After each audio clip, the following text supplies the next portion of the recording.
ಎಲ್ಲರಿಗೂ ಶುಭ ಮುಂಜಾನೆ, ಶುಭೋದಯ. ದಿವ್ಯವಾದ, ಭವ್ಯವಾದ, ನಿತ್ಯ ನೂತನವಾದ, ಅತ್ಯಂತ ಪವಿತ್ರವಾದ ನಮ್ಮ ಒಳಗೆ ಇರುವಂತಹ ಈ ದೇವಾಲಯಕ್ಕೆ ಎಲ್ಲರಿಗೂ ಆತ್ಮೀಯ ಸ್ವಾಗತ. ನನ್ನ ಗುರುವಾಗಿರುವ ಆನಂದಾಶ್ರಮದ ಪಪ್ಪಾ ಸ್ವಾಮಿ ರಾಮದಾಸ್ ಹಾಗೂ ನನ್ನ ತಂದೆ ತಾಯಿಯರ ಚರಣಾರವಿಂದಗಳಲ್ಲಿ ಅನಂತ ಪ್ರಣಾಮಗಳು. ನಾವು 13ನೇ ಅಧ್ಯಾಯ ಕ್ಷೇತ್ರಜ್ಞ ವಿಭಾಗ ಯೋಗದ ಶ್ಲೋಕಗಳ ಅರ್ಥವನ್ನು ತಿಳಿಯುವ ಪ್ರಯತ್ನವನ್ನ ಮಾಡ್ತಾ ಇದ್ದೇವೆ. ಮೊದಲನೇದಾಗಿ ಅರ್ಜುನ, ಕ್ಷೇತ್ರಜ್ಞ, ಪ್ರಕೃತಿ ಪುರುಷ, ಜ್ಞಾನ ಜ್ಞೇಯ, ಈ 3 ಜೋಡಿಗಳಲ್ಲಿ ಆ ಪದಗಳ ಏನು ಅರ್ಥ, ವ್ಯತ್ಯಾಸ ಏನಿದೆ ನನ್ಗೆ ಹೇಳ್ಕೊಡು ಕೃಷ್ಣ ಅಂತ ಕೇಳಿದ್ದಕ್ಕೆ ಕೃಷ್ಣ ಶುರುವಿನಲ್ಲಿ ಕ್ಷೇತ್ರ ಅಂದ್ರೆ ಏನು, ಕ್ಷೇತ್ರಜ್ಞ ಅಂದ್ರೆ ಏನು ಅಂತ ಹೇಳಿದ್ದಾನೆ. ಆಮೇಲೆ ಜ್ಞಾನ, ಇಲ್ಲಿ ಈ ಅಧ್ಯಾಯದಲ್ಲಿ ಜ್ಞಾನ ಅಂತ ಹೇಳಿದ್ರೆ ಜ್ಞಾನ ಯೋಗದ ಲೆಕ್ಕ ಅಲ್ಲ, ಮೌಲ್ಯಗಳು, ನಾವು ಜೀವನದಲ್ಲಿ ಪರಿಪಾಲಿಸಬೇಕಾದಂತಹ ಕೆಲವು ಮೌಲ್ಯಗಳ ಬಗ್ಗೆ ಭಗವಂತ 20 ಮೌಲ್ಯಗಳ ಬಗ್ಗೆ ವರ್ಣನೆಯನ್ನು ಕೊಡ್ತಾನೆ.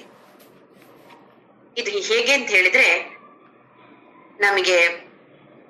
ನಾವೀಗ ಡಾಕ್ಟರ್ ಹತ್ರ ಹೋದ್ರೆ, ಅಲೋಪತಿ ಅಲ್ಲ, ಈ ಆಯುರ್ವೇದ ಡಾಕ್ಟರ್ ಹತ್ರ ಹೋದ್ರೆ ಅವ್ರೇನು ನಮ್ಗೆ ಔಷಧಿ ಕೊಡ್ತಾರೆ.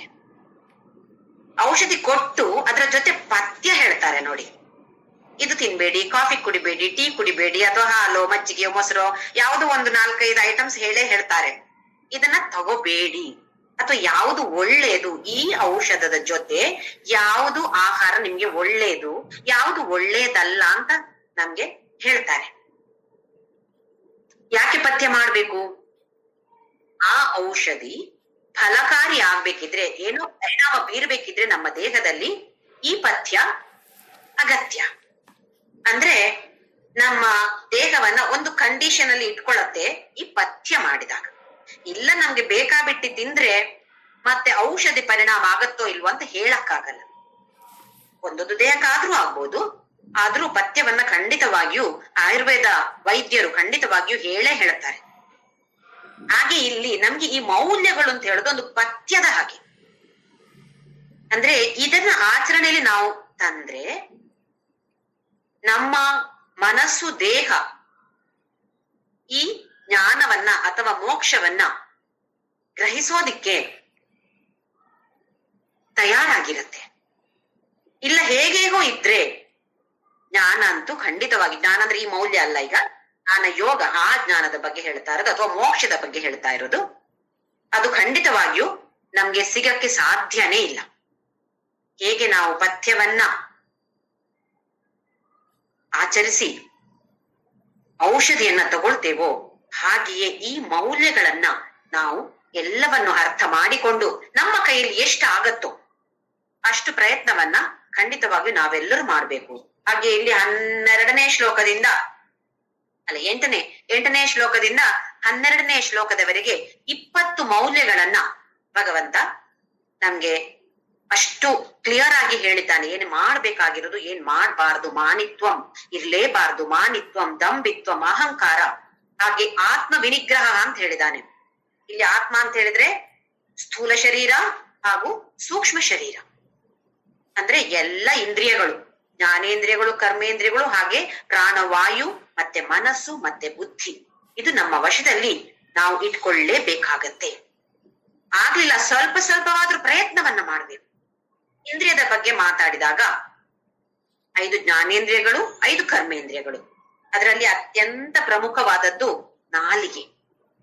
ಯಾಕೆಂತ ಹೇಳಿದ್ರೆ ಇದು ಕರ್ಮೇಂದ್ರಿಯವಾಗಿಯೂ ಕೆಲಸ ಮಾಡತ್ತೆ, ಜ್ಞಾನೇಂದ್ರಿಯವಾಗಿಯೂ ಕೆಲಸ ಮಾಡತ್ತೆ. ನಾವು ತಗೊಳ್ಳುವ ಆಹಾರ, ಇದರ ಮೂಲಕ ನಾವು ಪ್ರಪಂಚವನ್ನ ಗ್ರಹಿಸ್ತೇವೆ. ಹಾಗೆ ನಾಲಿಗೆ ಅಂತ ಹೇಳೋದು ಒಂದು ಜ್ಞಾನೇಂದ್ರಿಯ ಆಗಿ ಕೆಲಸ ಮಾಡತ್ತೆ. ಇನ್ನು ಮಾತಾಡೋದು, ನಾವು ವಾಕ್, ನಮ್ಮ ವಾಕ್ ಬರೋದು ಎಲ್ಲಿಂದ? ನಾಲಿಗೆಯ ಉಪಯೋಗದಿಂದ. ಹಾಗೆ ಅದೊಂದು ಕರ್ಮೇಂದ್ರಿಯ ಕೂಡ ಆಗಿದೆ. ಹಾಗೆ ನಾಲಿಗೆ ಅಂತ ಹೇಳೋದು ಒಂದು ಜ್ಞಾನೇಂದ್ರಿಯ, ಒಂದು ಕರ್ಮೇಂದ್ರಿಯ ಆಗಿ 2 ತರದಲ್ಲಿ ಕೆಲಸ ಮಾಡತ್ತೆ. 2 ತರದಲ್ಲಿಯೂ ತುಂಬಾ ಜಾಗರೂಕರಾಗಿರ್ಬೇಕು. ಯಾಕೆಂತ ಹೇಳಿದ್ರೆ ಈ ನಾಲಿಗೆಯ ತುದಿಯಲ್ಲಿರುವ ಒಂದು ಟೇಸ್ಟ್ ಬಡ್ ಅಂತ ಹೇಳ್ತೀವಿ, ರುಚಿಗೋಸ್ಕರ ತಾನೆ ನಾವು ಬೇರೆ ಬೇರೆ ಐಟಮ್ ಮಾಡೋದು. ಆಮೇಲೆ ಎಷ್ಟು ಮೂಗಿನವರೆಗೆ ತಿನ್ನೋದೇ ಆತಕ್ಕೆ ನಾಲಿಗೆ. ಇದರ ಒಂದೇ ಒಂದು ರುಚಿಗೋಸ್ಕರ. ಇದನ್ನ ಸ್ವಲ್ಪ ನಮ್ಮ ಕಂಟ್ರೋಲ್ ನಾವು ಇಟ್ಕೊಳ್ಳದೆ ಇದ್ರೆ ಮತ್ತೆ ಖಂಡಿತವಾಗಿಯೂ ಆಸ್ಪತ್ರೆ ಸೇರಿಕೊಳ್ಳದಂತೂ ಗ್ಯಾರಂಟಿ. ದೇಹ ಸರಿ ಇಲ್ಲ ಅಂತ ಹೇಳಿದ್ರೆ ಮನಸ್ಸು ಸರಿ ಇರೋದಿಲ್ಲ. ಇದು ಎರಡು ಸರಿ ಇಲ್ಲದಾಗ ನಮಗೆ ಮೋಕ್ಷ ಬೇಕು ಅಂತ ಕಾಣುತ್ತ. ಇಲ್ಲ ನಾವು ಬರೇ ಅರ್ಥಾರ್ಥಿ ಮಾತ್ರ ಆಗಿಬಿಡ್ತೇವೆ. ಮೋಕ್ಷ ಮುಮುಕ್ಷು ಆಗಕ್ಕೆ ನಮ್ಗೆ ಅವಕಾಶವೇ ಇಲ್ಲ. ಹಾಗಾಗಿ ಭಗವಂತ ಕೊಟ್ಟ ಈ ದೇಹವನ್ನ ಒಂದು ವಾಹನದಾಗೆ ಮುಂದೆ ತೆಗೆದುಕೊಂಡು ಹೋಗುವಂತಹ ಉತ್ತಮವಾದ ವಾಹನವಾಗಿ ಉಪಯೋಗಿಸ್ಕೊಳ್ಬೇಕು ಅಂತ ಹೇಳಿದ್ರೆ ನಾವು ಸ್ಥೂಲ ಶರೀರ ಸೂಕ್ಷ್ಮ ಶರೀರವನ್ನ ಸರಿಯಾಗಿ ಇಟ್ಕೊಳ್ಬೇಕು. ಹಾಗೆ ನಾಲಿಗೆ ತಿನ್ನೋದನ್ನು ನೋಡಿದೆವು. ಈಗ ಕರ್ಮೇಂದ್ರಿಯ ಆಗಿ ಮಾತನಾಡೋದು ಬೇಕಾಬಿಟ್ಟಿ ಮಾತನಾಡ್ತಾರೆ ಕೆಲವರು. ಹೇಗೆ ಮನಸ್ಸಿಗೆ ತೋರಿತ್ತೋ ಅದನ್ನೆಲ್ಲ ಹೇಳೋದು. ಅದು ಅಲ್ಲದೆ ಕೂಡ ಇದೆ. ಏನಿಲ್ಲಿ ಅಹಂಕಾರ ಅಂತ ಹೇಳಿದ್ರೆ ನಾನೇ ಗ್ರೇಟ್, ನಾನೇ ಶ್ರೇಷ್ಠ ಅಂತ ಜಂಬ ಕೊಚ್ಚಿಕೊಳ್ಳೋದು. ಯಾವುದೇ ವಿಷಯ ಮಾತನಾಡಿ ನೀವು ಅವರು ತಗೊಂಡು ಬಂದು ಬಗ್ಗೆ ಹೇಳ್ತಾರೆ. ಈ ವಿಷಯದಲ್ಲಿ ಅವ್ರು ಹೇಗೆ ಮಾಡಿದ್ರು, ಅವರಿಗೂ ಹೀಗೆ ಆಗಿ ಮಾಡಿದೆ, ಹೇಗೆ ಎಷ್ಟು ಒಳ್ಳೆಯದಾಗಿ ನಾನು ಆ ಕೆಲಸ ಮಾಡಿದ್ದೇನೆ, ಹಾಗೂ ನೀವು ಮಾಡಿ ಜಂಬ ಇದನ್ನ ತೋರಿಸ್ಕೊಳ್ತೋ ಇದು ಅಹಂಕಾರ. ಈ ಮೂಲಕ ತೋರಿಸ ಮಾನಿತ್ವ ಅಂತ ಹೇಳಿದ್ರೆ ಡಂಬಿತ್ವ ಅಂತ ಹೇಳಿದ್ರೆ ನಮ್ಮ ದೇಹದ ಮೂಲಕ ಅಥವಾ ಬೇರೆ ಬೇರೆ ಆಕ್ಷನ್ ಮೂಲಕ ತೋರಿಸೋದು ನಾನೇ ಗ್ರೇಟ್ ಅಂತ ಹೇಳಿ. ಇದನ್ನೆಲ್ಲ ಬಿಟ್ಬಿಡ್ಬೇಕು ಅಂತ ಭಗವಂತ ಜನ್ಮ ಮೃತ್ಯು ಜರ ವ್ಯಾಧಿ ದುಃಖ ದೋಷಾನುದರ್ಶನಂ.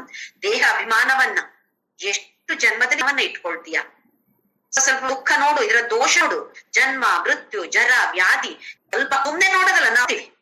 ಯಾರಾದ್ರಾಗ ನಮ್ಗೆ ಏನಾಗತ್ತೆ, ಸ್ಮಶಾನ ವೈರಾಗ್ಯ ಬರುತ್ತೆ. ಹೌದಪ್ಪ, ಎಷ್ಟು ಕ್ಷಣಿಕ ಈ ಕ್ಷಣ ನೋಡಿ ನಾಳೆ ಇರೋದಿಲ್ಲ, ಒಂದು ಕ್ಷಣದಲ್ಲಿ ಹೋಗ್ಬಿಡ್ತಾರೆ ಅಂತೇಳಿ ನಾವು ದೊಡ್ಡ ಮತ್ತೆ ಮನೆಗೆ ಬಂದ ನಂತರ ಯಥಾ ಪ್ರಕಾರ ಏನು ವ್ಯತ್ಯಾಸ ಇರೋದಿಲ್ಲ. ಹಾಗಾಗ್ಬಾರ್ದು. ಅದಕ್ಕೆ ಭಗವಂತ ಹೇಳಿದಾನೆ ಅನುದರ್ಶನ ಮಾಡಿಕೋ. ಏನಾಗತ್ತೆ ಅಂತ ಇದ್ರ ಬಗ್ಗೆ ವಿಚಾರ ಮಾಡು ನೀನು. ಇದು ಅನುದರ್ಶನ.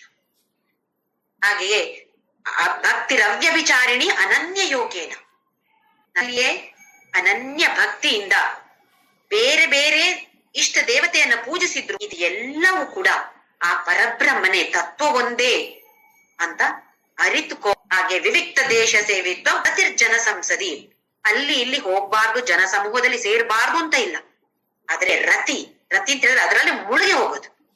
ಅಂದ ನಂತರ ಕೂಡ ಅದರ ಬಗ್ಗೆ ಎಷ್ಟು ದಿನ, 1 ಗಂಟೆ 2 ಗಂಟೆಯ ಒಂದು ಮದ್ವೆಗೆ ಹೋಗಿ ಬಂದ್ರೆ ನೋಡಿ ನಾವು ಅದರ ಬಗ್ಗೆ ಹೇಳ್ತೀವಿ. ಮನೆಯಲ್ಲಿ ಇದ್ದವ್ರಿಗೆ ಯಾರು ಬಂದಿಲ್ವೋ ಅಥವಾ ಬಂದವ್ರ ಹತ್ರ ಕೂಡ ಅವಳ ಸೀರೆ ಚೆನ್ನಾಗಿತ್ತು, ಅವಳ ಅಜ್ಜು ಚೆನ್ನಾಗಿತ್ತು, ಇದು ಚೆನ್ನಾಗಿರ್ಲಿಲ್ಲ, ಊಟದಲ್ಲಿ ಉಪ್ಪಿನಿಂದ ಹಿಡಿದು ಎಲ್ಲವೂ ನಮ್ಗೆ ಹೇಳ್ಬೇಕು. ಹೇಗಿತ್ತು, ಹೇಗಿರ್ಲಿಲ್ಲ, ಹೀಗಾಗ್ಬೇಕಾಗಿತ್ತು, ಹೀಗಾಗ್ಬಾರ್ದಾಗಿತ್ತು, ಮತ್ತೆ ಅವ್ರೇನ್ ಹೇಳಿದ್ರು, ಇವ್ರೇನ್ ಹೇಳಿದ್ರು, ಅದರ ಬಗ್ಗೆ ಒಂದಷ್ಟು ಆಲೋಚನೆಗಳು.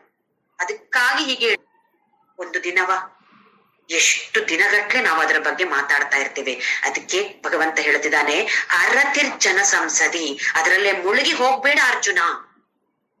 ಹಾಗೆ ವಿವಿಕ್ತ ದೇಶ ಸೇವಿತ್ವ, ದಿನದಲ್ಲಿ ಸ್ವಲ್ಪ ಸಮಯವಾದ್ರು ಯಾರು ಇಲ್ಲದ ಜಾಗದಲ್ಲಿ ಕೂತ್ಕೊಂಡು ಸುಮ್ಮನೆ ಏನು ಆಲೋಚನೆ ಮಾಡೋದೇ ಬೇಡ. ರಾಮನಾಮವು ಹೇಳೋದು ಬೇಡ, ಏನು ಬೇಡ, ಸುಮ್ಮನೆ ಕೂತ್ಕೋ. ನೋಡಿ ಆಗತ್ತಾ ನೋಡೋಣ. 1 ನಿಮಿಷ ನಮ್ಮಿಂದ ಸುಮ್ನೆ ಕೂತ್ಕೊಳ್ಳಕ್ ಆಗತ್ತಾ? ಮನಸ್ಸು ಆ ಕಡೆ ಈ ಕಡೆ ಹೋಗದೆ ಒಂದೇ ಕಡೆ ಇಟ್ಟುಕೊಂಡು, ಶೂನ್ಯದಲ್ಲಿ ಇಟ್ಟುಕೊಂಡು, ಅಥವಾ ಬೇಡ ನಮ್ಮ ಇಷ್ಟ ದೇವತೆ ಬಗ್ಗೆ ಆಲೋಚನೆ ಮಾಡಿಕೊಂಡು 1 ನಿಮಿಷ ಕೂತ್ಕೊಳ್ಳಕ್ಕಾದ್ರೆ ಶಾಬಾಸ್ಗಿರಿ ಕೊಡ್ಬೋದು. ದಿನದಲ್ಲಿ ಒಂದು ಸ್ವಲ್ಪ ಸಮಯವಾದ್ರು, 2 ನಿಮಿಷ 3 ನಿಮಿಷ ಆದ್ರೂ, ಯಾರು ಇಲ್ಲದ ಜಾಗ ಸಿಗದೆ ಇದ್ರೆ ಮಲ್ಕೊಳ್ಳುವಾಗ ಬೇರೆ ಏನು ಆಲೋಚನೆ ಮಾಡದೆ ಇರಕ್ಕಾಗತ್ತಾ ಅಂತ ಪ್ರಯತ್ನ ಮಾಡೋಣ. ಯಾಕೆಂದ್ರೆ ಭಗವಂತ ಇಲ್ಲಿ ಹೇಳಿದಾನೆ. ಹಾಗಾಗಿ ಅದರಲ್ಲಿ ಶ್ರದ್ಧೆ ಇಟ್ಟು, ಭಗವಂತನ ಹೇಳಿದ ಶಬ್ದಗಳಲ್ಲಿ ಶ್ರದ್ಧೆಯನ್ನ ಇಟ್ಟು ಮಾಡಿ ನೋಡೋಣ. ಖಂಡಿತವಾಗಿಯೂ ತಪ್ಪು ಏನೂ ಅಲ್ಲ, ಅಥವಾ ಏನು ಕೆಟ್ಟದಂತೂ ಖಂಡಿತ ಆಗೋದಿಲ್ಲ. ಹಾಗಾಗಿ ಮಾಡಿ ನೋಡೋಣ ಇದನ್ನ. ಮುಂದಿನ ಶ್ಲೋಕದಲ್ಲಿ ಏನ್ ಹೇಳ್ತಾನೋ ಭಗವಂತ ನೋಡೋಣ. 12 ಶ್ಲೋಕ ನಂಬರ್ 12. ಕೆಲವು ಪುಸ್ತಕದಲ್ಲಿ 11 ಇದ್ರೂ ಇರಬಹುದು.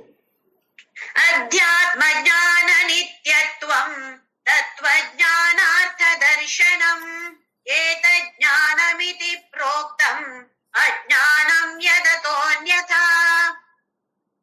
ಅಧ್ಯಾತ್ಮ ಜ್ಞಾನ ನಿತ್ಯತ್ವಂ, ಪ್ರತಿದಿನ ಸ್ವಲ್ಪ ಹೊತ್ತಾದ್ರೂ ಸತ್ಸಂಗ ಕೇಳೋದು, ಇಲ್ಲ ಏನೋ ಒಂದು ಅಧ್ಯಾತ್ಮದ ಬಗ್ಗೆ ಪುಸ್ತಕ ಓದೋದು, ಏನೋ ಕಾದಂಬರಿ ಧಾರಾವಾಹಿ ಓದಬಾರ್ದು ಅಂತ ಇಲ್ಲ, ಆದ್ರೆ ಪ್ರತಿನಿತ್ಯವೂ ಸ್ವಲ್ಪವಾದ್ರೂ ಏನೋ ಒಂದು ಪಾರಾಯಣ ಮಾಡುವಂತಹ ಪದ್ಧತಿಯನ್ನ ಬೆಳೆಸಿಕೊಳ್ಬೇಕು. ಮತ್ತೆ ಪಾರಾಯಣ ಅಂತ ಹೇಳಿದ್ರೆ ನಾವು ಮಾಡ್ತೀವಿ ಪಾರಾಯಣ, ವಿಷ್ಣು ಸಹಸ್ರನಾಮ, ಲಲಿತಾ ಸಹಸ್ರನಾಮ ಅಥವಾ ಬೇರೆ ಬೇರೆ ನಾನಾ ತರದ ಶ್ಲೋಕಗಳನ್ನ ಸ್ತೋತ್ರಗಳನ್ನ ಪಾರಾಯಣ ಮಾಡ್ತೀವಿ. ಮಾಡುವಾಗ ಅದ್ರ ಬಗ್ಗೆ ನಮ್ಗೆ ಏನು ತಿಳುವಳಿಕೆ ಇಲ್ಲ, ಸುಮ್ಮನೆ ಯಾರೋ ಹೇಳಿದ್ರು ಅಂತ ಮಾಡೋದು. ಹಾಗ್ ಮಾಡದೆ ಅದು ಏನು, ನಾನು ಏನನ್ನ ಹೇಳ್ತಾ ಇದ್ದೀನಿ, ಏನಿದೆ ಅದರಲ್ಲಿ ತತ್ವ ಏನಿದೆ, ಇದನ್ನ ಸ್ವಲ್ಪ ತಿಳಿದುಕೊಳ್ಳೋ ಪ್ರಯತ್ನವನ್ನ ಮಾಡೋಣ.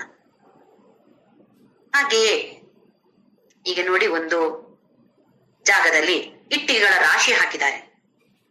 ಏನ್ ಅನ್ಸತ್ತೆ ನಮ್ಗೆ? ಯಪ್ಪ, ಎಷ್ಟು ದಿನ ಇಟ್ಟಿಗೆಗಳ ರಾಶಿ ತೆಗಿಯೋದೋ ಇಲ್ಲಿಂದ ಅಂತ ಅನ್ಸತ್ತೆ ನಮ್ಗೆ. ಅದೇ ಆ ಇಟ್ಟಿಗೆಗಳನ್ನ ಸಿಮೆಂಟ್ ಜೊತೆ ಸೇರಿಸಿ ಒಂದು ಅದ್ಭುತವಾದ ಕಟ್ಟಡವನ್ನ, ಮನೆಯನ್ನ ನಾವು ಕಟ್ಟಬಹುದು ಅಲ್ವೇ? ಸುಮ್ಮನೆ ಇದ್ರೆ ಇಟ್ಟಿಗೆ ಸುಮ್ಮನೆ ಒಂದು ರಾಶಿ ಅಂತ ಅನ್ಸತ್ತೆ ನಮ್ಗೆ. ಅದೇ ಇಟ್ಟಿಗೆಯನ್ನ ನಮಗೆ ಬೇಕಾದ ಹಾಗೆ ಪದ್ಧತಿ ಪ್ರಕಾರವಾಗಿ ನಾವು ಉಪಯೋಗಿಸಿಕೊಂಡಾಗ ಏನಾಗತ್ತೆ? ಸುಂದರವಾದ ಒಂದು ಮನೆಯೋ ಕಟ್ಟಡವೋ ಆಗತ್ತೆ. ಹಾಗೆಯೇ ಈ ಅಧ್ಯಾತ್ಮ ಪಥದಲ್ಲಿ ಕೂಡ ಹಾಗೆಯೇ ನಾವೇನ್ ಮಾಡ್ತೇವೆ ಅಂತ ಹೇಳಿದ್ರೆ, ಅಲ್ಲಿ ಸ್ವಲ್ಪ ಇಲ್ಲಿ ಸ್ವಲ್ಪ, ಇದು ಅದು ನೂರಾರು ತರದಗಳನ್ನ ಎಲ್ಲವನ್ನ ಇಟ್ಟುಕೊಳ್ತೇವೆ. ಇಲ್ಲಿ ಏನು ಸ್ತೋತ್ರಗಳಾಗಿರ್ಬೋದು ಅಥವಾ ಅಲ್ಲಿ ಕೇಳಿದ್ದು ಇಲ್ಲಿ ಕೇಳಿದ್ದು ಎಲ್ಲವನ್ನು, ಯಾವುದು ನಮ್ಗೆ ಆಚರಣೆ ನಾವು ತರ್ತಾ ಇಲ್ಲ. ಯಾಕೆಂದ್ರೆ ಒಂದು ಪದ್ಧತಿ ಪ್ರಕಾರ ಹೋಗ್ತಾ ಇಲ್ಲ. ನಾವು ಒಂದು ಪದ್ಧತಿಯನ್ನ ಅನುಸರಿಸಿದ್ರೆ ಏನಾಗತ್ತೆ? ಅಲ್ಲಿ ಕಲ್ತ್ಕೊಂಡದ್ದು ಇಲ್ಲಿ ಕಲ್ತ್ಕೊಳ್ಬಾರ್ದು ಅಂತ ಇಲ್ಲ, ನಾನಾ ಕಡೆಯಲ್ಲಿ ಕಲ್ತ್ಕೊಳ್ಬಾರ್ದು ಅಂತ ಇಲ್ಲ. ಆದ್ರೆ ಕಲ್ತದ್ದನ್ನೆಲ್ಲವೂ ಕೂಡ ಇಲ್ಲಿ ಎಷ್ಟು ದಿನ ನಮ್ಗೆ ಸ್ಟೋರ್ ಮಾಡಕ್ಕಾಗತ್ತೆ ಹೇಳಿ? ಯಾಕಂತ ಹೇಳಿದ್ರೆ ನಮ್ಮ ನೆನಪಿನ ಶಕ್ತಿ ನಮಗೆ ಗೊತ್ತಿದೆ, ಎಷ್ಟು ಚೆನ್ನಾಗಿದೆ, ಎಷ್ಟು ಪ್ರಬಲವಾಗಿದೆ ನಮ್ಮ ನೆನಪಿನ ಶಕ್ತಿ ಅಂತ ನಮ್ಗೆ ಅವರವರಿಗೆ ಗೊತ್ತಿದೆ. ಒಬ್ಬೊಬ್ರದ್ದು ಚೆನ್ನಾಗಿರ್ಬೋದು, ಒಬ್ಬೊಬ್ರದ್ದು ಕಡಿಮೆ ಇರ್ಬೋದು. ಇನ್ನು ವಯಸ್ಸಾದಾಗೆ ಖಂಡಿತವಾಗಿಯೂ ಕ್ಷೀಣ ಆಗತ್ತೆ. ಹಾಗಿದ್ದಾಗ ನಾನಾ ಕಡೆಗಳಲ್ಲಿ ತಿಳಿದುಕೊಂಡು ಕಡೆಗೆ ಎಲ್ಲವೂ ಕನ್ಫ್ಯೂಷನ್, ಅವ್ರೊಂದ್ ಹೇಳ್ತಾರೆ ಇವ್ರೊಂದ್ ಹೇಳ್ತಾರೆ, ಎಲ್ಲವೂ ನಮ್ಗೆ ಸಂಶಯ. ನನಗೆ ಹೀಗೆ ಆಗಿತ್ತು. ನಾನಾ ತರದ ಪುಸ್ತಕಗಳನ್ನು ಓದಿದಾಗ ಒಂದ್ರಲ್ಲಿ ಒಂದ್ ಹೇಳ್ತಾರೆ, ಇನ್ನೊಂದ್ರಲ್ಲಿ ಇನ್ನೊಂದ್ ಹೇಳ್ತಾರೆ. ಅವಾಗ ಆನಂದಾಶ್ರಮದಲ್ಲಿ ಸ್ವಾಮಿ ಸಚ್ಚಿದಾನಂದ್ ಜಿ ಅಂತ ಇದ್ರು, ನಾನು ಅವರ ಗೈಡೆನ್ಸ್ ತಗೊಳ್ತಾ ಇದ್ದೆ. ಆಗ ಅವ್ರಿಗೆ ಕಾಗ್ದ ಬರೆದು ಕೇಳಿದೆ, ನನ್ಗೆ ಒಟ್ಟು ಸಂಶಯ ಆಗ್ತಾ ಇದೆ, ಏನ್ ಮಾಡ್ಲಿ ನಾನು ಅಂತೇಳಿ. ಯಾವ ಪುಸ್ತಕ ಓದ್ಬೇಡ, ಎಲ್ಲ ಪುಸ್ತಕ ಓದೋನು ಸ್ವಲ್ಪ ದಿನ ಸ್ಟಾಪ್ ಮಾಡೋದು ನೀನು ಅಂತ ಹೇಳಿದ್ರು. ಹಾಗೆ ನಮ್ಗೆ ಈ ತರ ಬೇರೆ ಬೇರೆ ಕಡೆಗಳಲ್ಲಿ ಬೇರೆ ಬೇರೆ ವಿಚಾರಗಳನ್ನ ಕೇಳಿಕೊಂಡಾಗ ನಮ್ಗೆ ಏನಾಗತ್ತೆ? ಸಂಶಯ ಕಡಿಮೆ ಅಲ್ಲ, ಸಂಶಯ ಜಾಸ್ತಿ ಆಗತ್ತೆ. ಅದರಿಂದಾಗಿ ಒಂದು ಪದ್ಧತಿ ಪ್ರಕಾರವಾಗಿ ನಾವು ಮುಂದಕ್ಕೆ ಹೋದಾಗ ಈ ಅಧ್ಯಾತ್ಮ ಏನು ನಾವು ತಿಳುವಳಿಕೆ ನಾವು ತೆಕ್ಕೊಳ್ತೇವೋ, ಗ್ರಹಿಸ್ತೇವೋ, ಅದು ನಮ್ಗೆ ಫಲಕಾರಿಯಾಗತ್ತೆ. ಅಧ್ಯಾತ್ಮ ಜ್ಞಾನ ನಿತ್ಯತ್ವ. ನಾವೇನ್ ಮಾಡ್ತೀವಿ? ಇವತ್ತೊಂದು ಸತ್ಸಂಗ, ಇವತ್ತು ಇದು ಚೆನ್ನಾಗಿದೆ ಅಂತ ಯಾರು ಹೇಳಿದ್ರು ಇದು ಅಟೆಂಡ್ ಮಾಡು. ಇಲ್ಲಿ ಏನು ಯಾವ್ದ್ರದ್ದೋ ಬಗ್ಗೆ ಇರತ್ತೆ. ಇನ್ನೊಬ್ರು ಯಾರು ಹೇಳಿದ್ರು ಅಲ್ಲಿ ಚೆನ್ನಾಗಿದೆ ಅಲ್ಲಿ ಹೋಗಿ ಅಂತೇಳಿ, ಸರಿ ಅಲ್ಲಿ ಹೋದ್ವಿ. ಅಲ್ಲಿ ಏನೋ ಬೇರೆ ಒಂದು ಉಪನಿಷತ್ತೋ ಇನ್ನೊಂದು ಉಪನಿಷತ್ತೋ ಏನೋ ಇರುತ್ತೆ, ನಾನಾ ತರದ ಉಪನಿಷತ್ತುಗಳ ಬಗ್ಗೆ ನಡೀತಾ ಇರತ್ತೆ. ಬೇರೆ ಕಡೆ ಹೋಗ್ಬಾರ್ದು, ಇಲ್ಲೇ ಬರ್ಬೇಕು ಅಂತ ಅಲ್ಲ, ಅಥವಾ ಅಲ್ಲೇ ಹೋಗ್ಬೇಕು ಅಂತಾನೂ ಅಲ್ಲ, ಬೇರೆ ಬೇರೆ ಕಡೆ ಹೋಗ್ಲೇಬಾರ್ದು ಅಂತ ಖಂಡಿತವಾಗಿಯೂ ಇಲ್ಲ. ಆದ್ರೆ ಅಲ್ಲಿ ಯಾವ್ದ್ರ ಬಗ್ಗೆ ಹೇಳ್ತಿದ್ದಾರೆ, ಅದಕ್ಕೆ ನನ್ನ ಮನಸ್ಸು ತಯಾರಾಗಿದ್ಯಾ? ಯಾಕೆಂದ್ರೆ ಉಪನಿಷತ್ತುಗಳೆಲ್ಲ ತುಂಬಾ ಕಠಿಣವಾಗಿದೆ, ಅರ್ಥ ಮಾಡ್ಕೊಳ್ಳೋದು ಅಷ್ಟು ಸುಲಭ ಇಲ್ಲ. ನಮ್ಗೇನಾಗತ್ತೆ? ಎಲ್ಲ ಇಲ್ಲಿ ತಲೆ ಮೇಲಿಂದ ಹೋಗ್ತಾ ಇರತ್ತೆ, ಏನೋ ಸ್ವಲ್ಪ ಸ್ವಲ್ಪ ಗೊತ್ತಾಗತ್ತೆ, ಎಲ್ಲ ತಲೆ ಮೇಲಿಂದ ಹೋಗ್ತಾ ಇರತ್ತೆ. ಯಾಕೆ? ಅವ್ರು ಹೇಳೋದು ಸರಿಯಾಗಿಲ್ಲ ಅಂತಲ್ಲ, ಅವರು ಚೆನ್ನಾಗೇ ಹೇಳ್ತಾರೆ, ಆದ್ರೆ ನನ್ನ ಮನಸ್ಸು ಅದಕ್ಕೆ ಇನ್ನೂ ತಯಾರಾಗಿಲ್ಲ. ಅದಕ್ಕೆ ಕ್ರಮ ಪದ್ಧತಿಯಂತೆ ನಾವು ಇದನ್ನ ಅನುಸರಿಸಬೇಕಾಗತ್ತೆ. ಅಧ್ಯಾತ್ಮ ಜ್ಞಾನ ನಿತ್ಯತ್ವ. ಆಮೇಲೆ ಕೊನೆಯದಾಗಿ ತತ್ವಜ್ಞಾನಾರ್ಥ ದರ್ಶನಂ. ಇದು 20ನೆಯ ಮೌಲ್ಯ. 20 ಮೌಲ್ಯಗಳನ್ನ ಭಗವಂತ ಹೇಳಿದ್ರಲ್ಲಿ ಇದು ಕೊನೆಯ ಮೌಲ್ಯ. ತತ್ವಜ್ಞಾನ ಅರ್ಥ ದರ್ಶನಂ. ಇಲ್ಲಿ ಅರ್ಥ ಅಂತ ಹೇಳಿದ್ರೆ ಅದರ ಫಲ, ಜ್ಞಾನದ ಫಲ ಏನಿದೆ, ನಾನು ಇದರಿಂದ ಈ ಜ್ಞಾನವನ್ನ ಪಡೆದುಕೊಂಡಿದ್ದಾಗಿ ನನಗೇನು ಸಿಗತ್ತೆ? ಜ್ಞಾನ ಸರಿ, ಅದರಿಂದ ಪರಿಣಾಮ ಏನು, ಏನ್ ಸಿಗತ್ತೆ ನನ್ಗೆ, ಇದರ ದರ್ಶನ ಮಾಡಿಕೋ. ಫಲ ಏನು? ನಾವೀಗ ನೀಟ್ ಎಕ್ಸಾಮ್ ಇಲ್ಲ IIT ಎಂಟ್ರೆನ್ಸ್ ಎಕ್ಸಾಮ್, ಇದಕ್ಕೆ CA ಎಕ್ಸಾಮ್, ಈ ತರದ ಪರೀಕ್ಷೆಗಳಿಗೆ, ಕಠಿಣವಾದ ಪರೀಕ್ಷೆಗಳಿಗೆಲ್ಲ ಮಕ್ಕಳನ್ನ ನೋಡಿ ಎಷ್ಟು ವರ್ಷಗಳ ಕಾಲ ತಪಸ್ಸಿನ ಹಾಗೆ ಓದ್ತಾ ಇರ್ತಾರೆ. ಹಗಲಿರುಳು ದುಡಿತಾರೆ. ಹಗಲಿರುಳು ದುಡಿಮೆ ಅಂತ ಹೇಳಿದ್ರೆ ಇಲ್ಲಿ ಓದೋದು ಹೇಳ್ತಾ ಇರೋದು ನಾನು. ಓದ್ತಿರ್ತಾರೆ. ಊಟಕ್ಕೆ ಬರಕ್ಕೂ ಅವ್ರಿಗೆ ಪುರುಸೊತ್ತಿಲ್ಲ. ರಾತ್ರಿ ನಿದ್ದೆ ಮಾಡದೆ ಎಲ್ಲಿಯೋ 1 ಗಂಟೆ 2 ಗಂಟೆ ನಿದ್ದೆ ಮಾಡ್ತಾರೆ ನಮ್ಮ ಮಕ್ಕಳು. ಅಷ್ಟೊಂದು ಕಠಿಣವಾದ ಪರೀಕ್ಷೆಯನ್ನ ಅವರ ಎಷ್ಟು ಪರಿಶ್ರಮವನ್ನ ಅವರು ಹಾಕ್ಬೇಕಾಗತ್ತೆ, ಅದಕ್ಕೆ 100% ಹಾಕ್ಬೇಕಾಗತ್ತೆ. ಅದು 1 ದಿನ 2 ದಿನವಾ, ಎಷ್ಟೋ ದಿನಗಳ ಕಾಲ. ಕೆಲವು ಮಕ್ಕಳನ್ನ ನೋಡಿ ಹೇಗೆ ಓದ್ತಿರ್ತಾರೆ. ಒಂದು ಸಿನಿಮಾಕ್ಕೆ ಹೋಗೋದಿಲ್ಲ, ಹೊರಗಡೆ ಆಟ ಆಡಕ್ ಹೋಗೋದಿಲ್ಲ. ಅಷ್ಟು ಪರಿಶ್ರಮವನ್ನ ಅವ್ರು ಹಾಕಿರ್ತಾರೆ. ಹಾಗೆ ಅದರ ಪರಿಣಾಮ ಏನಿರತ್ತೆ? ಅವರಿಗೆ ಅದರಲ್ಲಿ ಮೆಡಿಕಲ್ ಸೀಟೋ, IIT ಸೀಟೋ ಅಥವಾ ಇನ್ಯಾವುದ್ರದ್ದು ಸೀಟ್ ಬೇಕಾಗಿತ್ತು ಅದು ಸಿಗತ್ತೆ. ಇನ್ನು ಅಮೆರಿಕಕ್ಕೆ ಹೋಗೋರಿಗೆ ಬೇಕಾದ್ರೆ ಟೋಫೆಲ್ಲೋ ಇನ್ನೊಂದು ಪರೀಕ್ಷೆ ಅದೆಲ್ಲ ಇರತ್ತೆ. ನಮಗೆ ಅದರ ಬೆಲೆ ಗೊತ್ತಾದ್ರೆ, ಅಂದ್ರೆ ಈ ಪರೀಕ್ಷೆಯಲ್ಲಿ ನಾನು ಪಾಸ್ ಆದ್ರೆ ನನಗೇನು ಸಿಗತ್ತೆ, ಅದರ ಬೆಲೆ ಏನಿದೆ, ಆ ಬೆಲೆ ಗೊತ್ತಾದ್ರೆ ನಾವಿಲ್ಲಿ ಪರಿಶ್ರಮವನ್ನ ಹಾಕ್ತೇವೆ. ಅದಕ್ಕೆ ಇಲ್ಲಿ ಭಗವಂತ ಏನ್ ಹೇಳ್ತಿದ್ದಾನೆ? ಅರ್ಥ ದರ್ಶನ ಮಾಡಿಕೋ. ಇಲ್ಲಿ ಅದರ ಅರ್ಥ ಏನಿದೆ, ಅದರ ಫಲ, ಅದರ ಪರಿಣಾಮ ಏನಿದೆ? ಈ ಸಂಸಾರದಿಂದ ಮುಕ್ತಿ, ರಾಗ ದ್ವೇಷದಿಂದ ಮುಕ್ತಿ. ಅದಲ್ಲದೆ ಯಾವತ್ತಿಗೂ ಶಾಶ್ವತವಾಗಿ ಶಾಂತಿ, ಸುಖ, ಆನಂದ. ಅದಲ್ಲದೆ ಪುನರಪಿ ಜನನಂ ಪುನರಪಿ ಮರಣಂ, ಇದು ತಪ್ಪಿ ಹೋಗತ್ತೆ. ಇದು ಇಲ್ಲ. ಇದಕ್ಕಿಂತ ಜಾಸ್ತಿ ಫಲ ಇನ್ನೇನು ಬೇಕು? ಅದಕ್ಕೆ ಇಲ್ಲಿ ಭಗವಂತ ಇದನ್ನ ಒತ್ತಿ ಹೇಳೋದು ಅಥವಾ ಕೊನೆಯದಾಗಿ ಹೇಳಿದಾನೆ ಏನು ಅಂತ ಹೇಳಿದ್ರೆ, ತತ್ವ ಜ್ಞಾನ ಅರ್ಥ ದರ್ಶನಂ. ಇದನ್ನ ಅರ್ಥವನ್ನ ತಿಳಿದುಕೋ.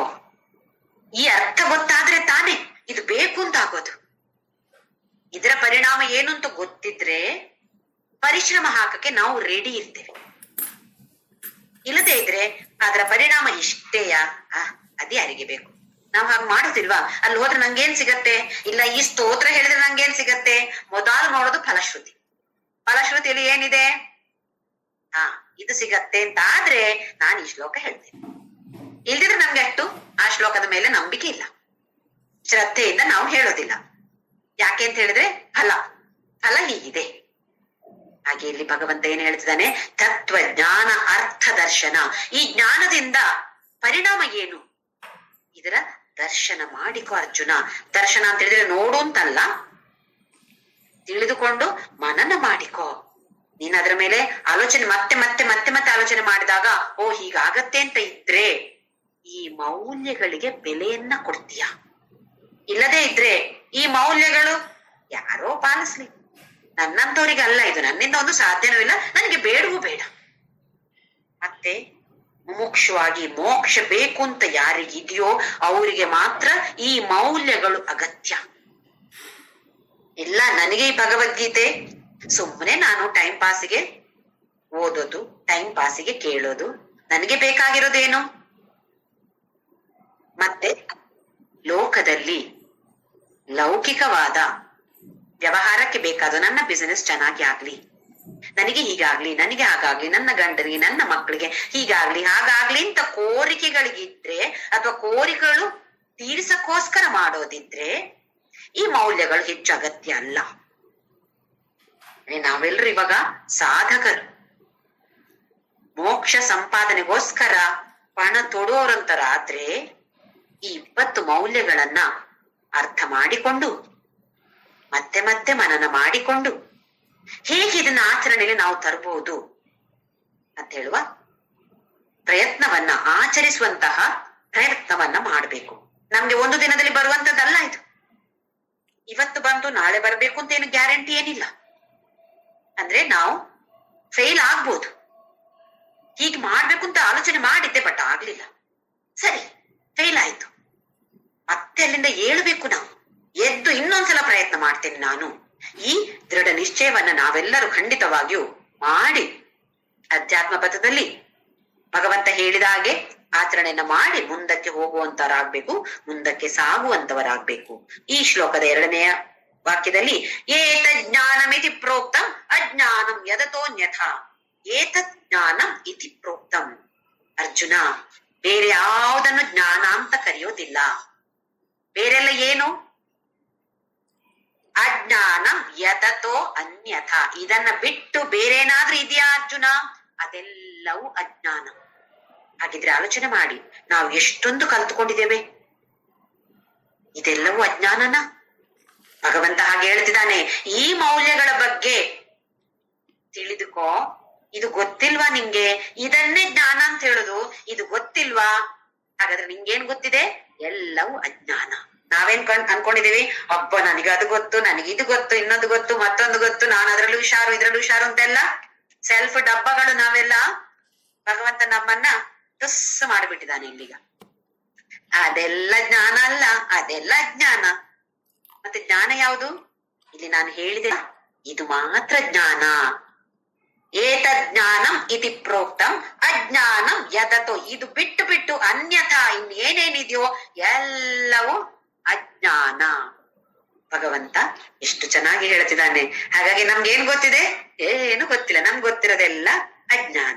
ಮುಂದಿನ ಶ್ಲೋಕ, 13ನೇ ಶ್ಲೋಕ.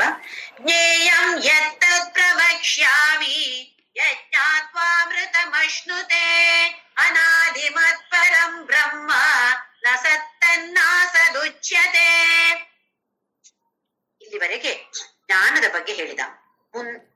ಹಿಂದಿನ ಶ್ಲೋಕಗಳಲ್ಲಿ ಕ್ಷೇತ್ರಜ್ಞ ಬಗ್ಗೆ ಹೇಳಿ ಆಯ್ತು. ಈಗ 8ರಿಂದ 12ನೇ ಶ್ಲೋಕದವರೆಗೆ ಜ್ಞಾನ ಅಂದ್ರೆ ಜೀವನದ ಮೌಲ್ಯಗಳ ಬಗ್ಗೆ ಹೇಳಿದಾನೆ. ಇನ್ನು 3 ಬಾಕಿ ಇದೆ. ಒಂದು ಜ್ಞೇಯ, ಆಮೇಲೆ ಪ್ರಕೃತಿ, ಪುರುಷ. 6 ಶಬ್ದಗಳ ಬಗ್ಗೆ ಅರ್ಜುನ ಸಂಶಯವನ್ನ ಕೇಳಿದ್ದಕ್ಕೆ ಕ್ಷೇತ್ರಜ್ಞ, ಜ್ಞಾನ, ಇದು 3 ವರ್ಣನೆ ಮಾಡಿ ಆಯ್ತು. ಈಗ ಜ್ಞೇಯದ ಬಗ್ಗೆ ಪರಮಾತ್ಮ ಹೇಳ್ತಿದ್ದಾನೆ. ಜ್ಞೇಯಂ ಯತ್, ಯಾವುದು ಜ್ಞೇಯ? ಯತ್ ತತ್ ಪ್ರವಕ್ಷ್ಯಾಮಿ, ಅದನ್ನ ನಾನು ನಿಮ್ಗೆ ಇವಾಗ ಹೇಳ್ತೇನೆ ಅರ್ಜುನ. ಯಜ್ಞಾತ್ವಾ ಅಮೃತಮಶ್ನುತೆ. ಇದನ್ನ ತಿಳಿದುಕೊಂಡಿದ್ರಿಂದಾಗಿ ಏನಾಗತ್ತೆ? ಅಮೃತತ್ವ ಅಂದ್ರೆ ಮೋಕ್ಷ. ಮತ್ತೆ ಪುನರಪಿ ಜನನ, ಪುನರಪಿ ಮರಣ, ಇದು ಯಾವುದು ಇಲ್ಲ.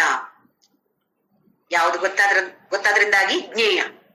ಏನು ಜ್ಞೇಯ ಅಂತ ಹೇಳಿದ್ರೆ ಮತ್ತೆ ಕ್ಷೇತ್ರಜ್ಞವೇ. ಜ್ಞೇಯ ಅಂತ ಹೇಳಿದ್ರೆ ಕೂಡ ಕ್ಷೇತ್ರಜ್ಞ, ಆದ್ರೆ ಜ್ಞೇಯ ಅದರ ಬಗ್ಗೆ ಪರಮಾತ್ಮ ಇಲ್ಲಿ ಹೇಳ್ತಿದ್ದಾನೆ. ಅನಾದಿ ಮತ್ ಪರಂ ಬ್ರಹ್ಮ, ಅದು ಅನಾದಿ ಅಂದ್ರೆ ಆದಿ ಇಲ್ಲದೆ ಇರುವಂತದ್ದು ಅನಾದಿ. ಮತ್ ಪರಂ ಬ್ರಹ್ಮ, ಯಾವುದು ಪರಬ್ರಹ್ಮ? ನಾವು ಇಷ್ಟವರೆಗೆ ಆತ್ಮ ಅಂತೆಲ್ಲ ಹೇಳ್ತಾ ಇದೀವಲ್ಲ, ಅದುವೇ. ಏನು ಜ್ಞೇಯ ಅಂತ ಹೇಳಿದ್ರೆ ಯಾವುದು ತಿಳಿದುಕೊಳ್ಳಬೇಕಾದದ್ದೋ ಅದನ್ನು ಅದಕ್ಕೆ ಉಪಯೋಗಿಸೋ ಶಬ್ದ ಜ್ಞೇಯ. ಯಾವುದು ನಮ್ಮ ಜ್ಞಾನಕ್ಕೆ ಬರಬೇಕೋ, ನಮ್ಮ ಬುದ್ಧಿಗೆ ಯಾವುದು ಅರ್ಥ ಆಗ್ಬೇಕೋ ಅದನ್ನ ನಾವು ಜ್ಞೇಯ ಅಂತ ಹೇಳುದು. ಅಂದ್ರೆ ಕಲಿತುಕೊಳ್ಳಬೇಕಾದಂಥದ್ದು ಅದು ಜ್ಞೇಯ. ನ ಸತ್ತನ್ನ ಸದುಚ್ಯತೆ. ನ ಸತ್ ನ ಅಸತ್. ಇದನ್ನ, ಈ ಜ್ಞೇಯವನ್ನು ಸತ್ತಂತಲೂ ಹೇಳಕ್ಕಾಗಲ್ಲ, ಅಸತ್ತಂತಲೂ ಹೇಳಕ್ಕಾಗಲ್ಲ. ಅಂದ್ರೆ ಇಲ್ಲಿ ಸತ್ ಅಂತ ಹೇಳಿದ್ರೆ ಏನು? ಯಾವತ್ತೂ ಇರುವಂತಹದ್ದು. ಹಾಗಾದ್ರೆ ನಾವು ಇಲ್ಲಿಗೆ ಇದ್ದೀವಿ, ನಾವು ಅಲ್ವಾ? ನಾವು ಜ್ಞೇಯ ಅಲ್ವಾ? ಅದು ಕೂಡ ಜ್ಞೇಯವೇ, ಅದು ಕೂಡ ಕ್ಷೇತ್ರಜ್ಞವೇ. ಅಂದ್ರೆ ಇನ್ನೊಂದು ತರದಲ್ಲಿ ಹೇಳೋದಿದ್ರೆ ಅದು ಕೂಡ ಕ್ಷೇತ್ರಜ್ಞ, ಅದು ಕೂಡ ಜ್ಞೇಯ, ಅದು ಕೂಡ ಪುರುಷ. ಅಂದ್ರೆ ಯಾಕೆ ಹೀಗೆ ಸತ್ತು ಕೂಡ ಅಲ್ಲ ಅಸತ್ ಕೂಡ ಅಲ್ಲ ಅಂತ ಭಗವಂತ ಹೇಳ್ತಿದ್ದಾನೆ ಅಂತ ಹೇಳಿದ್ರೆ, ಇದಕ್ಕೆ ಕಾಸ್ ಅಂಡ್ ಎಫೆಕ್ಟ್ ಅಂದ್ರೆ ಕಾರಣ ಮತ್ತೆ ಪರಿಣಾಮ ಯಾವುದೂ ಇಲ್ಲ. ಈ ಜ್ಞೇಯಕ್ಕೆ ಕಾರಣವೂ ಇಲ್ಲ, ಅದು ಯಾವುದರಿಂದಾಗಿ ಬಂದಿರುವಂತಹ ಪರಿಣಾಮವೂ ಅಲ್ಲ. ಅದಕ್ಕೋಸ್ಕರ ನ ಸತ್ ನ ಅಸತ್. ನ ಸತ್ತನ್ನ ಸದುಚ್ಯತೆ ಅಂತ ಹೇಳಿದ್ರೆ ನ ಸತ್ ನ ಅಸತ್ ಉಚ್ಯತೆ, ಎರಡು ಇದು ಅಲ್ಲ. ಒಂದು ಉದಾಹರಣೆ ಮೂಲಕ ಹೇಳೋದಿದ್ರೆ, ಒಬ್ಬ ದೋಣಿ ನಡೆಸೋ ಒಬ್ಬ ಇದ್ದಂತೆ. ಒಂದು ದಿನ ಈ ನದಿಯಲ್ಲಿ ದೋಣಿ ನಡೆಸುವಂತಹ ಕೆಲಸವನ್ನ ಮಾಡ್ತಾ ಇದ್ದವನು. ಒಂದು ದಿನ ಒಬ್ಬ ಪ್ರೊಫೆಸರ್ ಈ ದೋಣಿಗೆ ಹತ್ತಿದ. ಸುಮಾರು ದೂರ ಇದೆ, 1 ಗಂಟೆ ಹೋಗ್ಬೇಕು ನೀರಲ್ಲಿ. ಅವನಿಗೆ ಆ ಕಡೆ ಹೋಗ್ಬೇಕಾಗಿತ್ತು, ನದಿಯ ಆ ಕಡೆಗೆ. 2 ರೂಪಾಯಿ ಕೊಟ್ರೆ ಈ ದೋಣಿ ಅವನು ಕರ್ಕೊಂಡು ಹೋಗ್ತಿದ್ದಾನೆ. ಪ್ರೊಫೆಸರ್ ಕೂತ, ಟೈಮ್ ಪಾಸ್ ಆಗ್ಬೇಕಲ್ಲ. ಹಾಕಿ ಅವನು ದೋಣಿ ಅವನ ಹತ್ರ ಕೇಳ್ದಂತೆ, ನೋಡು ಇವತ್ತಿಲ್ಲಿ ಕರ್ನಾಟಕದಲ್ಲಿ ಕಾಂಗ್ರೆಸ್ ಗವರ್ಮೆಂಟ್ ಬರುತ್ತೆ ಅಂತೆ, ಗೊತ್ತಿದ್ಯಾ? ಇಲ್ಲ ಸ್ವಾಮಿ, ನಂಗೆ ಅದ್ರ ಬಗ್ಗೆ ಏನು ಗೊತ್ತಿಲ್ಲ. ಹೇ, ಏನು ಗೊತ್ತಿಲ್ವಾ ನಿಂಗೆ? ಛೀ, ನೀನು ಓದೋದಿಲ್ವಾ? ಪತ್ರಿಕೆಗಳನ್ನ ಓದೋದಿಲ್ವಾ ನೀನು? ಅಯ್ಯೋ ಸ್ವಾಮಿ, ನಂಗೆ ಎಲ್ಲಿ ಓದ್ ಬರುತ್ತೆ ಸ್ವಾಮಿ, ನನ್ಗೆ ಓದಕ್ಕೆ ಬರಲ್ಲ. ನಿಂಗೆ ಓದಕ್ಕೆ ಬರಲ್ವಾ? ನಿಂಗೆ ಅಕ್ಷರ ಜ್ಞಾನ ಇಲ್ವಾ ನಿಂಗೆ? ಇಲ್ಲ ಸ್ವಾಮಿ, ನಾನು ಹೋಗಿಲ್ಲ, ಶಾಲೆಗೆಲ್ಲ ಹೋಗಿಲ್ಲ, ಬಡವರು ನಾವು ಹಾಗೆ ಹೋಗಕ್ಕಾಗಿಲ್ಲ, ದುಡ್ಡಿರ್ಲಿಲ್ಲ. ಸರಿ ಅಬ್ಬಾ, ಏನು ನಿನ್ ಎಂತ ಪ್ರಯೋಜನ, ಹುಟ್ಟಿ ಏನು ಪ್ರಯೋಜನ ಹೇಳು ನೀನು ಅಂತ ಹೇಳಿ ಮಾತಾಡಕ್ ಶುರು ಮಾಡ್ದ ಈ ಪ್ರೊಫೆಸರ್. ಹೀಗೆ ಅದ್ರ ಬಗ್ಗೆ ಗೊತ್ತಿದ್ಯಾ, ಇದ್ರ ಬಗ್ಗೆ ಗೊತ್ತಿದ್ಯಾ, ಇನ್ನೊಂದು ಗೊತ್ತಿದ್ಯಾ, ಮತ್ತೊಂದು. ಪಾಪ ಯಾವ್ದು ಕೇಳಿದ್ರು ಈ ದೋಣಿ ನಡೆಸೋನಿಗೆ ಅದ್ ಯಾವ್ದು ಗೊತ್ತಿಲ್ಲ. ಅವನಿಗೆ ಆ ತರದ ಕಲಿಕೆ ಇಲ್ಲ, ತಿಳುವಳಿಕೆ ಇಲ್ಲ. ಅವನಿಗೆ ಗೊತ್ತಿರೋದು ಒಂದೇ, ದೋಣಿ ನಡೆಸೋದು ಒಂದೇ ಗೊತ್ತು. ಸ್ವಲ್ಪ ಹೊತ್ತಾಗುವಾಗ ಅಲ್ಲಿ ಬಲವಾದ ಗಾಳಿ ಬೀಸಿ ಈ ದೋಣಿಯ ಒಳಗಡೆ ನೀರ್ ಬರಕ್ ಶುರುವಾಯ್ತಂತೆ. ಮೇಲ್ಗಡೆ ಕೆಳಗಡೆ ಹೋಗಕ್ ಶುರುವಾಯ್ತು ದೋಣಿ. ಮೇಲೆ ಕೆಳಗೆ ಹೋಯ್ತು. ಹೋದಾಗ ಏನಾಯ್ತು, ನೀರು ಒಳಗಡೆ ಬಂದಾಗ ದೋಣಿ ನಡೆಸುವ ಕೇಳ್ದಂತೆ, ಸ್ವಾಮಿ ನಿಮ್ಗೆ ಈಜಕ್ ಬರತ್ತೆ ಅಲ್ವಾ ಸ್ವಾಮಿ ಅಂತ ಕೇಳ್ದಂತೆ. ಅದು ನಂಗ್ ಬರಲ್ಲ, ಈಜಕ್ ಬರಲ್ಲ ನಮ್ಗೆ. ದೋಣಿ ನಡೆಸುವ ಹೇಳ್ದಂತೆ, ಸ್ವಾಮಿ ನಾನೇನು ಮಾಡಕ್ಕಾಗಲ್ಲ, ನೀರು ಬಂದಿದೆ ದೋಣಿಯಲ್ಲಿ, ದೋಣಿ ಮುಳುಗಿ ಹೋಗತ್ತೆ ಸ್ವಾಮಿ, ನೀವು ಕೂಡ ಮುಳುಗಿ ಹೋಗ್ತೀರಾ, ನನಗೆ ಈಜಕ್ ಬರತ್ತೆ ಸ್ವಾಮಿ, ನಾನ್ ಆ ಕಡೆಗೆ ಹೋಗ್ಬಿಡ್ತೀನಿ ಅಂತ ಹೇಳ್ಬಿಟ್ಟು ಅವನು ಈಜಿ ನದಿಯ ದಡಕ್ಕೆ ಸೇರ್ಕೊಂಡ ಅಂತೆ. ಪ್ರೊಫೆಸರ್ ಮುಳುಗೆ ಬಿಟ್ಟ. ಹಾಗೆ ನಾವು ಬೇರೆ ಎಷ್ಟೊಂದು ಅದು ಗೊತ್ತಿದೆ, ಇದು ಗೊತ್ತಿದೆ, ಇನ್ನೊಂದು ಗೊತ್ತಿದೆ ಅಂತ ನಾವು ಕೊಚ್ಚಿಕೊಳ್ತೇವಲ್ಲ. ನಮ್ಗೆ ಅಧ್ಯಾತ್ಮ ಪಥದಲ್ಲಿ ಅದು ಎಷ್ಟು ಪ್ರಯೋಜನಕಾರಿ ಆಗತ್ತೆ ಅದು ಗೊತ್ತಿಲ್ಲ. ಕಡೆಗೆ ಏನಾಗತ್ತೆ, ಮತ್ತೆ ಸಂಸಾರದಲ್ಲಿ ಮುಳುಗಿ ಪುನರಪಿ ಜನನಂ ಪುನರಪಿ ಮರಣಂ, ಮತ್ತೇನಾಗತ್ತೆ, ಮತ್ತೆ ಸಂಸಾರದಲ್ಲಿ ಮುಳುಗೋದು. ಎಷ್ಟು ಜನ್ಮ ಎತ್ತಿದೆವೋ ಗೊತ್ತಿಲ್ಲ, ಇನ್ನೆಷ್ಟು ಜನ್ಮ ಎತ್ತಬೇಕೋ ಗೊತ್ತಿಲ್ಲ. ಹೀಗೆ ಬದುಕಿದ್ರೆ ಇಲ್ಲ, ಭಗವಂತ ಹೇಳಿದ ಈ ಭಗವದ್ಗೀತೆಯನ್ನು ಅರ್ಥ ಮಾಡಿಕೊಂಡು ಮನನ ಮಾಡಿಕೊಂಡು ಆಚರಣೆಗೆ ತರುವಂತಹ ಪ್ರಯತ್ನ ಮಾಡಿದ್ರೆ ಮುಂದಿನ ಜನ್ಮಗಳು ಸ್ವಲ್ಪ ಸ್ವಲ್ಪ ಸುಖಕಾರಿ ಆಗ್ಬೋದು, ಸುಖವನ್ನ ಕೊಡ್ಬೋದು ನಮ್ಗೆ. ಯಾಕೆಂತ ಹೇಳಿದ್ರೆ ಭಗವಂತ ನಮ್ಮನ್ನ ಮತ್ತೆ ಮತ್ತೆ ಮುಂದಕ್ಕೆ ತಳ್ಳುತ್ತಾನೆ, ಇದೇ ದಾರಿಯಲ್ಲಿ ಮುಂದಕ್ಕೆ ತಳ್ಳುತ್ತಾನೆ. ಪುಣ್ಯ ಕಾರ್ಯಗಳನ್ನ ಮಾಡುವಂತೆ ಪ್ರೇರೇಪಣೆ ನಮ್ಗೆ ಕೊಡೋದು ಆ ಭಗವಂತ. ಕೊನೆಗೆ ಅದು ಮಾಡ್ಬೇಕು ಅಂತ ಆದ್ರೆ, ಹಾಗೆ ಅಧ್ಯಾತ್ಮ ಪಥದಲ್ಲಿ ಮುಂದಕ್ಕೆ ಹೋಗ್ಬೇಕು ಅಂತ ಇಚ್ಛೆ ಇದ್ರೆ ಖಂಡಿತವಾಗಿಯೂ ನಾವು ತಿಳಿದುಕೊಳ್ಳಬೇಕಾದಂಥದ್ದು ಏನು, ಎಷ್ಟು ಸಮಯವನ್ನ ವ್ಯರ್ಥ ಮಾಡ್ತೇವೆ, ಹಾಳು ಮೂಳು ಬೇಕಾಬಿಟ್ಟಿ ಬದುಕಿ ಸಮಯವನ್ನ ವ್ಯರ್ಥ ಮಾಡಿ ಮತ್ತೆ ಮತ್ತೆ ಹುಟ್ಟಿ ಬರ್ತಾ ಇದ್ದೇವೆ ನಾವು. ಬೇರೆ ಬೇರೆ ಬೇರೆ ದೇಹದಲ್ಲಿ ಇರ್ಬೋದು, ಬೇರೆ ಬೇರೆ ಯೋನಿಯಲ್ಲಿ ಇರ್ಬೋದು, ಆದ್ರೆ ಮತ್ತೆ ಮತ್ತೆ ಹುಟ್ಟೋದು ತಪ್ಪೋದಿಲ್ಲ ನಮ್ಗೆ.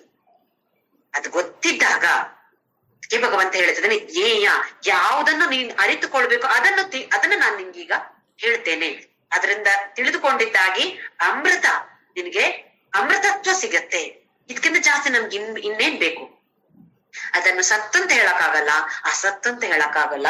ಅನಾದಿಮತ್ ಪರಬ್ರಹ್ಮ, ಇದೇ ಪರಬ್ರಹ್ಮ. ಈ ಪರಬ್ರಹ್ಮನ ಬಗ್ಗೆ ನಾನಾ ರೀತಿಯಾಗಿ ಭಗವಂತ ನಮ್ಗೆ ವರ್ಣನೆಯನ್ನ ಮಾಡ್ತಾ ಇದ್ದೇನೆ. ಯಾವ ತರದಲ್ಲಿ ವರ್ಣನೆ ಮಾಡಿದ್ರೆ ಇವರು ಸ್ವಲ್ಪ ಆಕರ್ಷಣೆಗೆ ಒಳಗಾಗಿ ನನ್ನ ಹತ್ರ ಬರ್ತಾರೋ ಅಂತ ಭಗವಂತ ಪಾಪ ಎಷ್ಟು ನಮ್ಮ ಮೇಲೆ ಕಳಕಳಿಯಿಂದ ವರ್ಣನೆಯನ್ನ ಮಾಡ್ತಾ ಇದ್ದಾನೆ. ಮುಂದಿನ ಶ್ಲೋಕ ನಂಬರ್ 14. ಸರ್ವತಾ ಪಾಣಿಪಾದಂ ತತ್ ಸರ್ವತೋಕ್ಷಿ ಶಿರೋಮುಖಂ ಸರ್ವತ ಶ್ರುತಿ ಮಲ್ಲೋಕೆ ಸರ್ವಮಾವೃತ್ಯ ತಿಷ್ಠತಿ. ಅಸತ್ ನ ಅಸತ್ ಅಂತ ಹೇಳಿದಾಗ ಮತ್ತೆ ಎಲ್ರಿಗೂ ಸಂಶಯ ಬರುತ್ತೆ, ಇದೇನಪ್ಪ ಸತ್ತು ಅಲ್ಲ ಅಸತ್ತಲ್ಲ ಅಂತ ಹೇಗೆ ಇವನನ್ನ ಈ ತರ ಇದ್ರೆ ತಿಳಿದುಕೊಳ್ಳೋದು ಹೇಗೆ? ಮತ್ತೆ ಯಾವುದು ಅಲ್ಲ ಅಂತಿದ್ರೆ ಹೇಗೆ ತಿಳಿದುಕೊಳ್ಳೋದು? ನಮ್ಗೆ ಇವಾಗ ಯಾವುದೋ ಒಂದು ವಸ್ತು ಬಗ್ಗೆ ತಿಳಿದುಕೊಳ್ಬೇಕು ಅಂತ ಇದ್ರೆ ಇವಾಗ ಅಡ್ವರ್ಟೈಸ್ಮೆಂಟ್ ಬರುತ್ತೆ, ಅದರ ಫೀಚರ್ಸ್ ಏನು, ಅದು ಹೇಗಿದೆ, ಹೀಗೆ ತಿಳಿಸಿದ್ರೆ ಹೇಗೆ ಕಾಣಿಸುತ್ತೆ, ಹಾಗೆ ತಿಳಿಸಿದ್ರೆ ಹೇಗೆ ಕಾಣಿಸುತ್ತೆ, ಈ ಸೀರೆ ಹೀಗೆ ಉಟ್ರೆ ಹೇಗೆ, ಹಾಗೆ ಉಟ್ರೆ ಹೇಗೆ ಅಂತ ನಮ್ಗೆ ತೋರಿಸ್ತಾರೆ. ಯಾಕೆ? ನಾವು ಅಟ್ರಾಕ್ಟ್ ಆಗ್ಬೇಕು, ಅದಕ್ಕೆ ನಾವು ಅದನ್ನ ತಗೊಳ್ಬೇಕು. ಮಾರ್ಕೆಟಿಂಗ್ ಸ್ಟ್ರಾಟಜೀಸ್ ಎಲ್ಲ ಮಾಡೋದು ನಮ್ಮನ್ನು ಆಕರ್ಷಣೆಗೆ ಒಳಗಾಗ್ಬೇಕು ಅಂತಲ್ವೇ? ಹಾಗೆ ನಾ ಸತ್ತು ಅಂತ ಹೇಳಿದ್ರೆ ಅಮ್ಮಮ್ಮ ಯಾರು ಮತ್ತೆ ಎಲ್ಲ ಭಕ್ತರು ಬಿಟ್ಬಿಡ್ತಾರೆ, ಇದು ಸತ್ತು ಅಲ್ಲ ಅಂದ್ರೆ ನಂಗ್ ಬೇಡಪ್ಪ, ಇದು ನಂಗೇನು ಗೊತ್ತಾಗಲ್ಲ ಅಂತ ಮತ್ತೆ ಬಿಟ್ಬಿಡ್ತಾರೆ ಅಂತ ಆಲೋಚನೆ ಬಂತು ಭಗವಂತನಿಗೆ. ಅದಕ್ಕೆ ಹೇಳ್ತಿದ್ದಾನೆ ಸರ್ವತಃ ಪಾಣಿಪಾದಂ ತತ್. ಅರ್ಜುನ ಅದ್ ಹೇಗಿದೆ ಅಂತ ಹೇಳಿದ್ರೆ ಎಲ್ಲ ಕಡೆ ಅದರ ಕೈ ಇದೆ, ಎಲ್ಲ ಕಡೆ ಪಾದ ಇದೆ. ಸರ್ವತೋಕ್ಷಿ ಅಕ್ಷಿ, ಅಕ್ಷಿ ಅಂದ್ರೆ ಕಣ್ಣುಗಳು, ಎಲ್ಲ ಕಡೆ ಕಣ್ಣು ಇದೆ, ಎಲ್ಲ ಕಡೆ ತಲೆ ಇದೆ, ಎಲ್ಲ ಕಡೆ ಮುಖ ಇದೆ. ಸರ್ವತಃ ಶ್ರುತಿ, ಇಲ್ಲಿ ಶ್ರುತಿ ಅಂತ ಹೇಳಿದ್ರೆ ಕೇಳುವಂತಹದ್ದು ಇಂದ್ರಿಯ ಕಿವಿ, ಎಲ್ಲ ಕಡೆ ಕಿವಿ ಇದೆ. ಶ್ರುತಿಮಲ್ ಈ ಲೋಕದಲ್ಲಿ ಎಲ್ಲ ಕಡೆಯೂ ಇದೆ. ಸರ್ವಮಾವೃತ್ಯ ತಿಷ್ಠತಿ, ಇದೇ ಭಗವಂತ, ಈ ಪರಬ್ರಹ್ಮ ಅಂತ ಹೇಳ್ತೀನಲ್ಲ, ಸತ್ತು ಹೇಳ್ದೆ ಅಸತ್ ಅಂತ ಹೇಳ್ದೆ. ಹಾಗೆ ಸಂಶಯಕ್ಕೊಳಗಾಗಿ ಅಬ್ಬ ಇದು ಯಾವುದು ಇಲ್ಲ ಅಂತ ಅನ್ಕೋಬೇಡ, ಎಲ್ಲ ಕಡೆ ಇದೆ. ಹೇಗಿದೆ? ಕೈ ಇದೆ, ಕಾಲಿದೆ, ಕಿವಿ ಇದೆ, ಕಣ್ಣಿದೆ, ಮುಖ ಇದೆ, ಬಾಯಿ ಇದೆ, ಎಲ್ಲವೂ ಇದೆ. ಅಂದ್ರೆ ಮತ್ತೆ ಭಗವಂತ ಸರ್ವವ್ಯಾಪಿಯಾಗಿ ಎಲ್ಲ ಕಡೆ ನೀನು ದೇಹವನ್ನ ನೋಡ್ತೀಯ. ಯಾರು ಈ ದೇಹ, ಯಾರು ಈ ಬಾಯಿ, ಯಾರು ಈ ಕಿವಿ, ಯಾರು ಈ ಮೂಗು, ಯಾರು ಈ ಕಣ್ಣು? ಅದೆಲ್ಲವೂ ಪರಬ್ರಹ್ಮನೇ ಅಂತ ಹೇಳಿಕೊಡ್ತಾ ಇದ್ದಾನೆ ಭಗವಂತ. ಇಲ್ಲಿ ನಮ್ಗೆ ಪುರುಷ ಸೂಕ್ತ, ಯಾವುದೇ ಸೂಕ್ತವನ್ನು ನೋಡಿ ಇದೇ ತಾನೇ ಇರೋದು, ಎಲ್ಲ ಕಡೆ ಇರೋದು. ಅಥವಾ ಸಹಸ್ರ ಶೀರ್ಷ ಪುರುಷ ಸಹಸ್ರಾಕ್ಷ ಸಹಸ್ರಪಾತ್. ಸಹಸ್ರ ಅಂತ ಹೇಳಿದ್ರೆ 1000, 1 2 3 ಲೆಕ್ಕ ಹಾಕಿ 1000 ಅಂತ ಅಲ್ಲ, ತುಂಬಾ ಅಂತ ಹೇಳೋದಕ್ಕೆ 1000 ಅಂತ ಹೇಳೋ ಶಬ್ದವನ್ನ ಉಪಯೋಗಿಸಿರೋದಷ್ಟೇ. ಸಹಸ್ರ ಶೀರ್ಷ, 1000 ತಲೆಗಳು, 1000 ಕಾಲು, 1000 ಕೈ, 1000 ಪಾದ. ಹೀಗೆ ಹೇಳೋದು ಯಾಕೆ ಅಂತ ಹೇಳಿದ್ರೆ ಎಲ್ಲ ಕಡೆ ಇರೋದು ಆ ಪರಬ್ರಹ್ಮ ಅಂತ ನಮ್ಗೆ ಅರ್ಥ ಆಗೋದಿಕ್ಕೆ. ನಾವಿವಾಗ ಚಿನ್ನದ ಆಭರಣಗಳನ್ನ ಹಾಕೊಳ್ತೀವಿ, ಚೈನ್ ಹಾಕೊಳ್ತೀವಿ, ಕಿವಿಗೆ ಓಲೆ ಹಾಕೋತೀವಿ, ಇಲ್ಲ ಕೈಗೆ ಬಳೆ, ಏನೆಲ್ಲ ಹಾಕೊಳ್ತೀವಿ. ಯಾವುದೇ ಹಾಕ್ಲಿ ಅದು ಚಿನ್ನ ತಾನೆ, ಅದ್ರಲ್ಲಿ ಇರೋದೇನು? ಬಂಗಾರ. ಹಾಗೆಯೇ ಯಾವುದೇ ದೇಹ ನೋಡಿ, ಏನೇ ನೋಡಿ, ಯಾವುದೇ ವಸ್ತು ನೋಡಿ, ಅದು ಏನದು? ಅದು ಪರಬ್ರಹ್ಮ. ಸತ್ತು ಅಲ್ಲ ಅಸತ್ತು ಅಲ್ಲ ಅಂತ ಹೇಳ್ದೆ, ಆದ್ರೆ ಅದು ಪರಬ್ರಹ್ಮನೇ. ಈ ಪರಬ್ರಹ್ಮನಿಗೆ ಕಾರಣ ಯಾರೂ ಇಲ್ಲ, ಪರಿಣಾಮವೂ ಇಲ್ಲ, ಅಂದ್ರೆ ಕಾಸ್ ಅಂಡ್ ಎಫೆಕ್ಟ್ ಯಾವುದೂ ಇಲ್ಲ. ಅದು ಪರಬ್ರಹ್ಮನೇ. ಮುಂದಿನ ಶ್ಲೋಕದಲ್ಲಿ ಶ್ಲೋಕ ನಂಬರ್ 15. ಸರ್ವೇಂದ್ರಿಯ ಗುಣಾಭಾಸಂ ಸರ್ವೇಂದ್ರಿಯ ವಿವರ್ಜಿತಂ ಅಸಕ್ತಂ ಸರ್ವಭೃಚ್ಚೈವ ನಿರ್ಗುಣಂ ಗುಣಭೋಕ್ತೃ ಚ. ಸರ್ವೇಂದ್ರಿಯ ಗುಣಾಭಾಸಂ, ಎಲ್ಲ ಇಂದ್ರಿಯ ಇದ್ದ ಹಾಗೆ, ಎಲ್ಲ ಇಂದ್ರಿಯಗಳು ಇದ್ದ ಹಾಗೆ ಅಂತ ಹೇಳಿದ್ರೆ ಈ ಪರಬ್ರಹ್ಮ ಅಂತ ಹೇಳೋದು ನೋಡ್ತಾ ಇದ್ದಾನೆ. ಕಣ್ಣಿಲ್ಲ, ನೋಡ್ತಾ ಇದ್ದಾನೆ. ಕಿವಿ ಇಲ್ಲ, ಕೇಳ್ತಿದ್ದಾನೆ. ಮೂಗಿಲ್ಲ, ಆದ್ರೆ ಪರಿಮಳವನ್ನ ಸೇವಿಸ್ತಾ ಇದ್ದಾನೆ. ಹೇಗೆ? ನಮ್ಮ ಕಿವಿ, ನಮ್ಮ ಕಣ್ಣು, ನಮ್ಮ ಮೂಗಿನ ಮೂಲಕ ಸೇವಿಸ್ತಾ ಇದ್ದಾನೆ ಅವನು. ಎಲ್ಲ ಇಂದ್ರಿಯಗಳಲ್ಲೂ ಆ ಶಕ್ತಿಯಾಗಿರೋದು ಯಾರು? ಅದಕ್ಕೆ ಸರ್ವೇಂದ್ರಿಯ ಗುಣಾಭಾಸಂ, ಎಲ್ಲ ಇಂದ್ರಿಯ ಗುಣಗಳು ಇದ್ದ ಹಾಗೆ ಆಭಾಸ.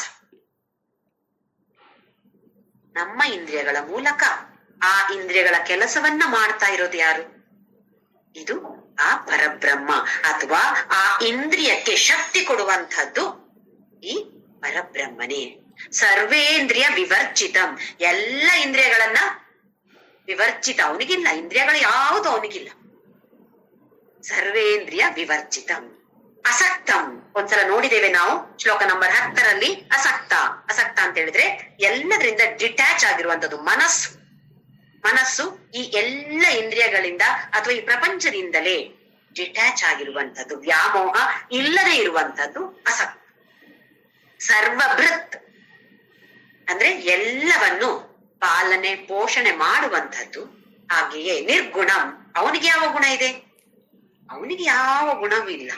ಗುಣಭೋಕ್ತೃಚ, ಹಾಗೆಯೇ ಎಲ್ಲವನ್ನು ಫಲ ಅನುಭವಿಯಾಗಿದ್ದಾನೆ ಅವನು. ಇದಕ್ಕೆ ಉದಾಹರಣೆ ಹೇಳೋದಿದ್ರೆ, ಒಂದು ನಾವೀಗ ಸಿನಿಮಾ ಥಿಯೇಟರ್ಗೆ ಹೋಗ್ತೀವಿ. ಸಿನಿಮಾವನ್ನ ನೋಡೋದು, ಯಾವುದರ ಮೇಲೆ ಸಿನಿಮಾವನ್ನ ತೋರಿಸ್ತಾರೆ? ಅಲ್ಲಿ ಒಂದು ಬಿಳಿಯಾದ ಗೋಡೆ ಇರುತ್ತೆ, ದೊಡ್ಡ ಗೋಡೆ, 70 mm ಎಷ್ಟೊಂದು ಹೇಳ್ತಾರೆ, ದೊಡ್ಡ ಗೋಡೆ ಇರುತ್ತೆ. ಆ ಗೋಡೆಯ ಮೇಲೆ ಈ ಸಿನಿಮಾವನ್ನ ತೋರಿಸು. ಈಗ ಈ ಸಿನಿಮಾದಲ್ಲಿ ದೊಡ್ಡದಾಗಿ ಬೆಂಕಿ ಹತ್ತಿಕೊಳ್ಳುತ್ತೆ ಅಂತ ಅನ್ಕೊಳ್ಳಿ. ಬೆಂಕಿ ಹಚ್ಚಿಕೊಂಡಿದೆ ಎಲ್ಲಿ? ಆ ಗೋಡೆಯ ಮೇಲೆ. ಈ ಸಿನಿಮಾದಲ್ಲಿ ಆ ಗೋಡೆಯ ಮೇಲೆ ದೊಡ್ಡದಾಗಿ ಬೆಂಕಿ ಉರಿತಾ ಇದೆ. ಗೋಡೆಗೆ ಏನಾದ್ರೂ ಆಗತ್ತಾ? ಇಲ್ಲ. ಸಿನಿಮಾ ಆದ್ಮೇಲೆ ನೋಡಿದ್ರೆ ಗೋಡೆ ಮತ್ತೆ ಅಲ್ಲಿ ಹಾಗೇ ಇದೆ, ಅದಕ್ಕೆ ಏನು ಆಗಿಲ್ಲ ಅಲ್ವಾ? ಗೋಡೆಯ ಮೇಲೆ ಆಗಿರೋದು ಅಂದ್ರೆ ಆದ ಹಾಗೆ ಇರೋದು ಅಲ್ವಾ? ನಮ್ಗೆ ಕಾಣೋದು ಅದ್ರ ಮೇಲೆ ಆದಾಗಿರತ್ತೆ. ನಮ್ಗೆ ನೋಡಿದಾಗ ಗೋಡೆ ಇದೆ ಅಂತ ಅನ್ಸತ್ತಾ? ಸಿನಿಮಾ ಮಾತ್ರ ಕಾಣ್ತಾ ಇರುತ್ತೆ, ಗೋಡೆ ಇದೆ ಅಂತ ಅನ್ಸತ್ತ ನಮ್ಗೆ? ಇಲ್ಲ. ಹಾಗೆಯೇ ಇರೋದು ಸರ್ವಭೃತ್, ಎಲ್ಲದಕ್ಕೂ ಆಧಾರ ಆಗಿರೋದು ಆ ಪರಬ್ರಹ್ಮನೇ. ಇದೆಲ್ಲ ನಡೀತಾ ಇರೋದು, ಈ ಲೋಕ ವ್ಯವಹಾರ, ಲೋಕ ಎಲ್ಲ ನಡೀತಾ ಇರೋದು ಅಲ್ಲಿಯೇ. ನಮಗೆ ಆ ಪರಬ್ರಹ್ಮ ಕಾಣಿಸ್ತಾ ಇಲ್ಲ, ಆ ಪರಬ್ರಹ್ಮ ತತ್ವ ಇದೆ ಅಂತ ಕೂಡ ನಮ್ಮ ಬುದ್ಧಿಗೆ ಹೊಳಿತಾ ಇಲ್ಲ. ಯಾಕೆ? ನಮ್ಗೆ ಕಾಣ್ತಾ ಇರೋದು ಈ ಪ್ರಪಂಚ ಮಾತ್ರ, ಅದರ ಹಿಂದಿರುವ ಪರಬ್ರಹ್ಮ ತತ್ವ ಕಾಣಿಸ್ತಾ ಇಲ್ಲ. ಹೇಗೆ ನಾವು ಸಿನಿಮಾ ಥಿಯೇಟರ್ಗೆ ಹೋದ್ರೆ ನಮ್ಗೆ ಸಿನಿಮಾ ಮಾತ್ರ ನಮ್ಗೆ ಕಾಣಿಸ್ತಾ ಇರುತ್ತೆ, ಸಿನಿಮಾ ಮುಗಿದ ಮೇಲೆ ಓಹೋ ಇಲ್ಲಿ ಒಂದು ಹಿಂದ್ಗಡೆ ಒಂದು ಸ್ಕ್ರೀನ್ ಇದೆ, ಒಂದು ಗೋಡೆ ಇದೆ ಅಂತ ನಮ್ಗೆ ಆಮೇಲೆ ಓಹೋ ಇದ್ರ ಮೇಲೆ ತಾನೇ ಸಿನಿಮಾ ನೋಡಿದ್ದು ನಾವು. ಅದರಲ್ಲಿ ಜೋರಾಗಿ ಮಳೆ ಬಂದ್ರೆ ಗೋಡೆಗೇನಾಗತ್ತೆ? ಹಿಂದೆಗಡೆ ಇದ್ದ ಗೋಡೆಗೇನಾಗತ್ತೆ? ಏನು ಆಗಲ್ಲ. ಹಾಗೆ ನಿರ್ಗುಣಂ ಗುಣಭೋಕ್ತೃಚ, ಎಲ್ಲವೂ ಫಲಾನುಭವಿಯಾಗಿ ಇದ್ದಾನೆ, ಯಾವ ಗುಣವೂ ಇಲ್ಲ, ಎಲ್ಲದಕ್ಕೂ ಆಧಾರವಾಗಿದ್ದಾನೆ. ಹಾಗೆ ನಮ್ಗೀಗ ಇನ್ನೊಂದು ಉದಾಹರಣೆ ಮೂಲಕ ಹೇಳೋದಿದ್ರೆ, ನಾನಿವಾಗ ನಮ್ಗೆ ನೀರು ಬೇಕು ಅಂತ ಹೇಳಿದ್ರೆ ಯಾರತ್ರ ಹೇಳ್ತೀನಿ, ಸ್ವಲ್ಪ ನೀರು ಕೊಡಿ ನಂಗೆ ಅಂತ ಹೇಳಿ. ಹೇಗೆ ಕೊಡ್ತಾರೆ? ಒಂದು ಗ್ಲಾಸಿನಲ್ಲಿ ತಂದು ಕೊಡ್ತಾರೆ. ಅದಕ್ಕೆ ನಾನು ನನ್ಗೆ ನೀರು ಮಾತ್ರ ಬೇಕಾಗಿರೋದು, ಗ್ಲಾಸ್ ಅಲ್ಲ ಅಂತ ಹೇಳಿದ್ರೆ ಏನ್ ಹೇಳ್ತೀರಿ? ಜ್ಯೋತಿ ಸ್ವಲ್ಪ ಬುದ್ಧಿ ಕಡಿಮೆ ಆಗಿದೆ, ಹೇಗೆ ನೀರು ತಂದು ಕೊಡೋದು ಗ್ಲಾಸ್ ಇಲ್ಲದೆ ಅಂತ ಹೇಳ್ತೀವಲ್ವೇ? ಅಲ್ಲಿ ಗ್ಲಾಸ್ ಇಂಪಾರ್ಟೆಂಟ್ ಅಲ್ಲ, ನೀರು ಬೇಕಾಗಿರೋದು. ಆದ್ರೆ ಆ ಗ್ಲಾಸ್ ಇಲ್ಲದೆ ನೀರನ್ನು ಹೇಗೆ ತರೋದು? ಏನೋ ಒಂದು ಬೇಕು ತಾನೇ ನೀರು ತರಕ್ಕೆ. ಹಾಗೆಯೇ ಈ ಪರಬ್ರಹ್ಮನನ್ನ ನೋಡ್ಬೇಕು ಅಂತ ಹೇಳಿದ್ರೆ ಹೇಗೆ? ನಾವು ತಿಳಿದುಕೊಳ್ಬೇಕು ಅಂತ ಹೇಳಿದ್ರೆ ಹೇಗೆ ತಿಳಿದುಕೊಳ್ಬೇಕು? ಈ ಲೋಕದ ಮೂಲಕ ತಿಳಿದುಕೊಳ್ಬೇಕು. ಲೋಕದ ಮೂಲಕ, ಈ ದೇಹದ ಮೂಲಕ ತಿಳಿದುಕೊಳ್ಬೇಕು. ಜ್ಞೇಯ ಯಾವುದು? ಪರಬ್ರಹ್ಮ. ಆದರೆ ದುರದೃಷ್ಟವಶಾತ್ ಏನಾಗಿದ್ದೇವೆ ನಾವು? ಈ ಲೋಕದಲ್ಲಿಯೇ, ಈ ದೇಹಾಭಿಮಾನದಲ್ಲಿಯೇ ಮುಳುಗಿ ಅಲ್ಲೊಂದು ತಿಳಿದುಕೊಳ್ಳುವಂಥದ್ದು ಒಂದು ಇದೆ ಅಂತ ಹೇಳೋದನ್ನು ಕೂಡ ನಮ್ಗೆ ಅಷ್ಟು ಅಜ್ಞಾನದಲ್ಲಿ ಮುಳುಗಿದ್ದೇವೆ ನಾವು. ಅದಕ್ಕೆ ಭಗವಂತ ಹೇಳ್ತಾ ಇರೋದು ಸರ್ವೇಂದ್ರಿಯ ಗುಣಾಭಾಸ ಸರ್ವೇಂದ್ರಿಯ ವಿವರ್ಜಿತಂ ಅಸಕ್ತಂ ಸರ್ವಭೃಚ್ಛೈವ ನಿರ್ಗುಣಂ ಗುಣಭೋಕ್ತೃಚ. ಎಲ್ಲದಕ್ಕೂ ಆಧಾರವಾಗಿರೋದು ಅವನೇ. ಇನ್ನೊಂದು ಉದಾಹರಣೆ ಹೇಳ್ಬೇಕು ಅಂತ ಹೇಳಿದ್ರೆ, ನಾನಿವಾಗ ಇಲ್ಲಿ ಬೆರಳನ್ನ ಹೀಗೆ ಹಿಡಿದ್ರೆ ಏನ್ ಕಾಣಿಸ್ತಾ ಇದೆ ನಿಮ್ಗೆ ಅಂತ ಹೇಳಿದ್ರೆ ನೀವ್ ಏನ್ ಹೇಳ್ತೀರಿ? ಬೆರಳುಗಳು, 5 ಬೆರಳುಗಳು ಕಾಣಿಸ್ತಾ ಇದೆ ಜ್ಯೋತಿ ಅಂತ ಹೇಳ್ತೀರಿ. ಆ ಬೆರಳು ಕಾಣ್ಬೇಕಿದ್ರೆ ಅಲ್ಲಿ ಬೆಳಕು ಇರ್ಬೇಕು ತಾನೆ. ಬೆಳಕು ಇಲ್ಲದೆ ಇದ್ರೆ ಬೆರಳು ಕಾಣಿಸತ್ತ? ಆ ಬೆಳಕಿನ ಬಗ್ಗೆ ಅರಿವು ಇದೆಯಾ ನಮ್ಗೆ? ಬೆಳಕಿನ ಬಗ್ಗೆ ಅರಿವು ನಮ್ಗೆ ಯಾವಾಗ ಬರುದು? ಕತ್ತಲಾದಾಗ ಮಾತ್ರ. ಕರೆಂಟ್ ಹೋದಾಗ, ಕತ್ತಲಾದಾಗ, ಬೆಳಕಿದ್ರೆ ಎಷ್ಟು ಪರಿಣಾಮ ಇದೆ ಅದರದ್ದು, ಅದರ ಫಲ ಏನಿದೆ ಅಂತ ನಮ್ಗೆ ಗೊತ್ತಾಗೋದು ಕತ್ತಲೆ ಆದಾಗ. ಬೆರಳುಗಳು ಕಾಣಿಸ್ತೆ ಅಂತ ಹೇಳ್ತೀವಿ, ಅದರಲ್ಲಿ ಬೆಳಕು ಕೂಡ ಕಾಣಿಸ್ತಾ ಇದೆ ಅಂತ ಹೇಳ್ತೀವ. ಯಾವುದನ್ನೇ ನೋಡಿ, ಒಂದು ಚೇರನ್ನ ನೋಡ್ತೀವಿ, ಒಂದು ಕುರ್ಚಿಯನ್ನ ನೋಡ್ತೀವಿ, ಕುರ್ಚಿ ಕಾಣಿಸ್ತಾ ಇದೆ. ಯಾಕೆ? ಅಲ್ಲಿ ಬೆಳಕಿದೆ. ಆ ಬೆಳಕು ಇಲ್ಲದೆ ಇದ್ರೆ ಕುರ್ಚಿ ಕಾಣಿಸತ್ತಾ? ಕಾಣಿಸೋದಿಲ್ಲ ನಮ್ಗೆ. ಹಾಗೆಯೇ ಈ ಪರಮಾತ್ಮ ಅಂತ ಹೇಳುದು ಎಲ್ಲದಕ್ಕೊಂದು ಆಧಾರವಾಗಿದ್ದಾನೆ. ಅವನು ಇಲ್ಲದೆ ಇದ್ರೆ ಯಾವುದೂ ಇಲ್ಲ. ಆದ್ರೆ ಹಾಗೆ ಇದ್ದಾನೆ ಅಂತ ಹೇಳೋದು ಕೂಡ ನಮ್ಗೆ ಗೊತ್ತಿಲ್ಲದವರಾಗಿದ್ದೇವೆ ನಾವು. ಅದರ ಬಗ್ಗೆ ಯಾವ ಅರಿವು ಇಲ್ಲ, ಯಾವ ಜ್ಞಾನವೂ ಇಲ್ಲ, ತಿಳಿದುಕೊಳ್ಳುವಂತಹ ಉತ್ಸಾಹವೂ ಇಲ್ಲ. ಯಾಕೆ? ಈ ಲೋಕದಲ್ಲಿ ಈ ದೇಹ ಅಭಿಮಾನದಲ್ಲಿ, ನಾನು ಅಂತ ಹೇಳಿದ್ರೆ ಈ ದೇಹ ಅಂತ ಹೇಳುವ ಅಭಿಮಾನದಲ್ಲಿ ಮುಳುಗಿ ಮೇಲೆ ಬರುವ ಪ್ರಯತ್ನವನ್ನು ಮಾಡ್ತಾ ಇಲ್ಲ. ಮೇಲೆ ಬರಕ್ಕಾಗತ್ತೆ ಅಂತಲೂ ಗೊತ್ತಿಲ್ಲ. ಅದಕ್ಕೋಸ್ಕರ ಕೃಷ್ಣ ಇಲ್ಲಿ ಏನ್ ಹೇಳಿದಾನೆ, ಏತಜ್ಞಾನಂ ಇತಿ ಪ್ರೋಕ್ತಂ ಅಜ್ಞಾನಂ ಯದತೋನ್ಯತ. ಇನ್ನು ಬೇರೆ ಏನಾದ್ರೂ ನಿಂಗೆ ಗೊತ್ತಿದೆ ಅರ್ಜುನ, ಅದೆಲ್ಲವೂ ಅಜ್ಞಾನ. ಎಲ್ಲ ನೀರಿನಲ್ಲಿ ಹೋಮ ಮಾಡಿಬಿಟ್ಟಿದ್ದಾನೆ ನಮ್ಮ ಭಗವಂತ. ನಮಗೆ ಗೊತ್ತಿರುವ ಜ್ಞಾನವನ್ನು, ಜ್ಞಾನ ನನ್ಗೆ ಅದು ಗೊತ್ತಿದೆ ಇದು ಗೊತ್ತಿದೆ ಅಂತ ಹಾರಾಡ್ತಾ ಇದ್ದೇವಲ್ಲ, ಎಲ್ಲರನ್ನ ಮುಳುಗಿಸ್ಬಿಟ್ಟಿದ್ದಾನೆ. ಯಾಕೆ? ಮತ್ತೆ ಮೇಲೆ ಬನ್ನಿ ನೀವು, ಏನಿದೆ ಮೇಲೆ ಬಂದ್ರೆ ಏನಿದೆ ಅಂತ ಅದರ ತತ್ವ ಜ್ಞಾನಾರ್ಥ ದರ್ಶನಂ, ಅದರ ಫಲ ಏನಿದೆ, ಮೇಲೆ ಬಂದ್ರೆ ಏನಿದೆ ನಿಮ್ಗೆ ದರ್ಶನ ಮಾಡಿಕೊಳ್ಳಿ. ಅಷ್ಟೊತ್ತಿಗೆ ನಿಮ್ಗೆ ಓಹೋ ನಾನು ಇಷ್ಟು ಸಮಯ ಹೀಗಿದ್ದೆ, ಇನ್ನು ಅಲ್ಲ, ಈಗ ಗೊತ್ತಿದೆ ನನ್ಗೆ ಹೀಗಾಗ್ಬೇಕು ನಾನು ಅಂತ ಹೇಳುವ ಪ್ರಯತ್ನವನ್ನ ಮಾಡ್ತಾರೆ ಅಂತ ಹೇಳಿ ಭಗವಂತ ಇಲ್ಲಿ ಜ್ಞೇಯದ ಬಗ್ಗೆ ತಿಳುವಳಿಕೆಯನ್ನ ಕೊಡ್ತಾ ಇದ್ದಾನೆ. ಇನ್ನು ಮುಂದಿನ ಶ್ಲೋಕದಲ್ಲಿ ಕೂಡ ಅದರ ಬಗ್ಗೆ ಹೇಳ್ತಾ ಇದ್ದಾನೆ. 16ನೇ ಶ್ಲೋಕ. ಬಹಿರಂತಶ್ಚ ಭೂತಾನಾಂ ಅಚರಂ ಚರಮೇವ ಚ ಸೂಕ್ಷ್ಮತ್ವಾತ್ ತದ ವಿಜ್ಞೇಯಂ ದೂರಸ್ಥಂ ಚಾಂತಿಕೆ ಚ ತತ್. ಬಹಿಹಿ ಅಂತಃ, ಹೊರಗಡೆಯೂ ಇದೆ. ಯಾವುದು? ಇಜ್ಞೇಯ. ಯಾವುದನ್ನ ನೀವು ತಿಳಿದುಕೊಳ್ಬೇಕೋ ಅದು ಹೊರಗಡೆಯೂ ಇದೆ, ಒಳಗಡೆಯೂ ಇದೆ. ಬಹಿಹಿ ಹೊರಗಡೆ, ಅಂತ ಒಳಗಡೆ. ಎಲ್ಲ ಭೂತ. ಭೂತ ಅಂತ ಹೇಳಿದ್ರೆ ಏನೇನು ಅಸ್ತಿತ್ವದಲ್ಲಿ ಇದೆಯೋ ಎಲ್ಲದರಲ್ಲಿ ಒಂದು ವಸ್ತು ಇರ್ಬೋದು, ಅದರ ಹೊರಗಡೆಯೂ ಜ್ಞೇಯ ಅಂತ ಅಥವಾ ಕ್ಷೇತ್ರಜ್ಞ ಒಂದೇ ಅದೆಲ್ಲ ಇದೆ, ಹಾಗೆ ಒಳಗಡೆಯೂ ಇದೆ. ಹಾಗೆಯೇ ಅಚರಂ ಚರಂ ಏವಚ ಅಂದ್ರೆ ಯಾವುದು ಚಲನೆಯಲ್ಲಿ ಇದೆಯೋ ಅದರಲ್ಲಿಯೂ ಇದೆ, ಯಾವುದು ಚಲನೆಯಲ್ಲಿ ಇಲ್ವೋ ಅದರಲ್ಲಿಯೂ ಇದೆ. ಈಗೊಂದು ಪರ್ವತ, ಅದು ಆ ಕಡೆ ಈ ಕಡೆ ಹೋಗತ್ತಾ? ಹೋಗೋದಿಲ್ಲ, ಅದರಲ್ಲಿಯೂ ಇದೆ. ಆ ಕಡೆ ಈ ಕಡೆ ಹೋಗ್ತಿವಿ, ನಾವು ಹೋಗ್ತಿವಿ, ಇಲ್ಲ ಒಂದು ಪ್ರಾಣಿ ಹೋಗತ್ತೆ, ಅದರಲ್ಲಿ ಇದೆಯೋ? ನಾವೆಲ್ಲ ಚರ, ಅದರಲ್ಲಿಯೂ ಭಗವಂತ ಇದ್ದಾನೆ. ಅಥವಾ ಪರಬ್ರಹ್ಮ ಜ್ಞೇಯ ಅಂತ ಹೇಳುದು ಏನಿದೆಯೋ ಅದು ಚರದಲ್ಲಿಯೂ ಇದೆ, ಅಚರದಲ್ಲಿಯೂ ಇದೆ. ಇನ್ನೊಂದು ದೃಷ್ಟಿಕೋನದಿಂದ ನೋಡೋದಿದ್ರೆ, ನಾವೀಗ ಟ್ರೈನಲ್ಲಿ ಕೂತು ಬೆಂಗಳೂರಿಗೆ ಬಂದಿದ್ದೇವೆ ಅಂತ ಅನ್ಕೊಳ್ಳಿ. ಅಲ್ಲಿ ರೈಲ್ವೆ ಸ್ಟೇಷನ್ಗೆ ಬಂದಾಗ ನಾವೇನ್ ಹೇಳ್ತೀವಿ? ಬೆಂಗಳೂರು ಬಂತು, ಬೆಂಗಳೂರು ಬಂತು ಅಂತ ಹೇಳೋದಿಲ್ಲ. ಹತ್ರ ಕೂತು ಹೇಳಿ ಹೇಳಿ ಬೆಂಗಳೂರು ಬಂತು. ಅದೇನ್ ಬೆಂಗಳೂರು ಬರತ್ತಾ? ನಾವಲ್ವಾ ಬಂದಿದ್ದು? ಹೇಳೋದು ಹೇಗೆ ನಾವು? ಬೆಂಗಳೂರು ಬಂತು ಅಲ್ವೇ? ಹಾಗೆಯೇ ಸೂರ್ಯಾಸ್ತಮಾನ, ಸೂರ್ಯೋದಯ ಅಂತ ಹೇಳ್ತೀವಲ್ಲ, ಸೂರ್ಯ ಉದಯಿಸುವುದೂ ಇಲ್ಲ, ಸೂರ್ಯ ಅಸ್ತಮಿಸುವುದೂ ಇಲ್ಲ. ನಮ್ಮ ಭೂಮಿ ತಾನೇ ತಿರುಗೋದು, ಆದ್ರೆ ಹೇಳೋದೇನು ನಾವು? ಸೂರ್ಯೋದಯ, ಸೂರ್ಯಾಸ್ತಮಾನ ಅಂತ ಹೇಳೋದು ತಾನೆ. ಅಂದ್ರೆ ಹೀಗೆ ಬಳಕೆಯಲ್ಲಿ ಇರುವಂಥದ್ದು ಅದು ಅಷ್ಟೇ. ಹಾಗೆ ಇಲ್ಲಿ ಚರ ಅಚರ ಅಂತ ಹೇಳಿದ್ರೆ ಅವನು ಒಂದು ಮಾಧ್ಯಮವಾಗಿದ್ದಾನೆ, ಎಲ್ಲದಕ್ಕೂ ಆಧಾರ ಅಂತ ಹೇಳಿದಿವಲ್ಲ. ನಾನು ಚರ, ನಾನು ಹೋಗ್ತೇನೆ ಅಂತ ಹೇಳಿದ್ರೆ ಹೇಗೆ ಹೋಗ್ತಾ ಇದ್ದೀನಿ ನಾನು? ಅವನಿದ್ದಾನೆ, ಹಾಗಾಗಿ ನಾನು ಹೋಗ್ತಾ ಇದ್ದೀನಿ. ಒಂದು ಮಾಧ್ಯಮ ಇಲ್ಲದೆ ಇದ್ರೆ ಟ್ರೈನಲ್ಲಿ ಕೂತು ಹೋಗ್ತೇನೆ. ನಾನು ಹೋಗಿದ್ದು ಟ್ರೈನ್ ತಾನೇ ಹೋಗಿದ್ದು, ನಾನು ಟ್ರೈನಲ್ಲಿ ಕೂತ ಕಾರಣ ನಾನು ಹೋದೆ, ನಾನು ಏರೋಪ್ಲೇನ್ ನಲ್ಲಿ ಕೂತ ಕಾರಣ ಇಲ್ಲಿಂದ ಅಮೆರಿಕಕ್ಕೆ ಹೋದೆ. ಇಲ್ದಿದ್ರೆ ನಾನು ಹೇಗೆ ಹೋಗ್ತೀನಿ? ಅದು ಒಂದು ಮಾಧ್ಯಮ ಆಯ್ತು ನನ್ಗೆ, ಒಂದು ಮೀಡಿಯಂ ನನ್ಗೆ ಇಲ್ಲಿಂದ ಅಲ್ಲಿಗೆ ತಲುಪೋದಿಕ್ಕೆ. ಹಾಗೆಯೇ ಈ ಪರಮಾತ್ಮ ಅಂತ ಹೇಳೋದು ಎಲ್ಲದಕ್ಕೂ ಆಧಾರ. ಅವನೇ ಯಾವುದು ಚಲನೆಯಲ್ಲಿ ಇದೆಯೋ, ಯಾವುದು ಚಲನೆಯಲ್ಲಿ ಇಲ್ವೋ ಎಲ್ಲದರಲ್ಲೂ ಇರುವಂತವನು. ಒಳಗೆಯೂ ಅವನೇ, ಹೊರಗಡೆಯೂ ಅವನೇ. ಸೂಕ್ಷ್ಮ. ಹಾಗಾದ್ರೆ ಯಾಕೆ ಗೊತ್ತಾಗೋದಿಲ್ಲ ನಮ್ಗೆ ಅವನಿದ್ದಾನೆ ಅಂತ? ಯಾಕೆ ಗೊತ್ತಾಗೋದಿಲ್ಲ? ಸೂಕ್ಷ್ಮತ್ವಾತ್. ಹೇಗಿದ್ದಾನೆ ಅವನು? ಸೂಕ್ಷ್ಮ ರೂಪದಿಂದ ಇದ್ದಾನೆ. ಹಾಗಾಗಿ ನಮ್ಗೆ ಕಾಣಿಸ್ತಾ ಇಲ್ಲ. ಹೀಗೆ ಕೃಷ್ಣ ಆಗಿ ಬಂದ್ರೆ ನಮ್ಗೆ ಗೊತ್ತಾಗ್ತಿತ್ತು.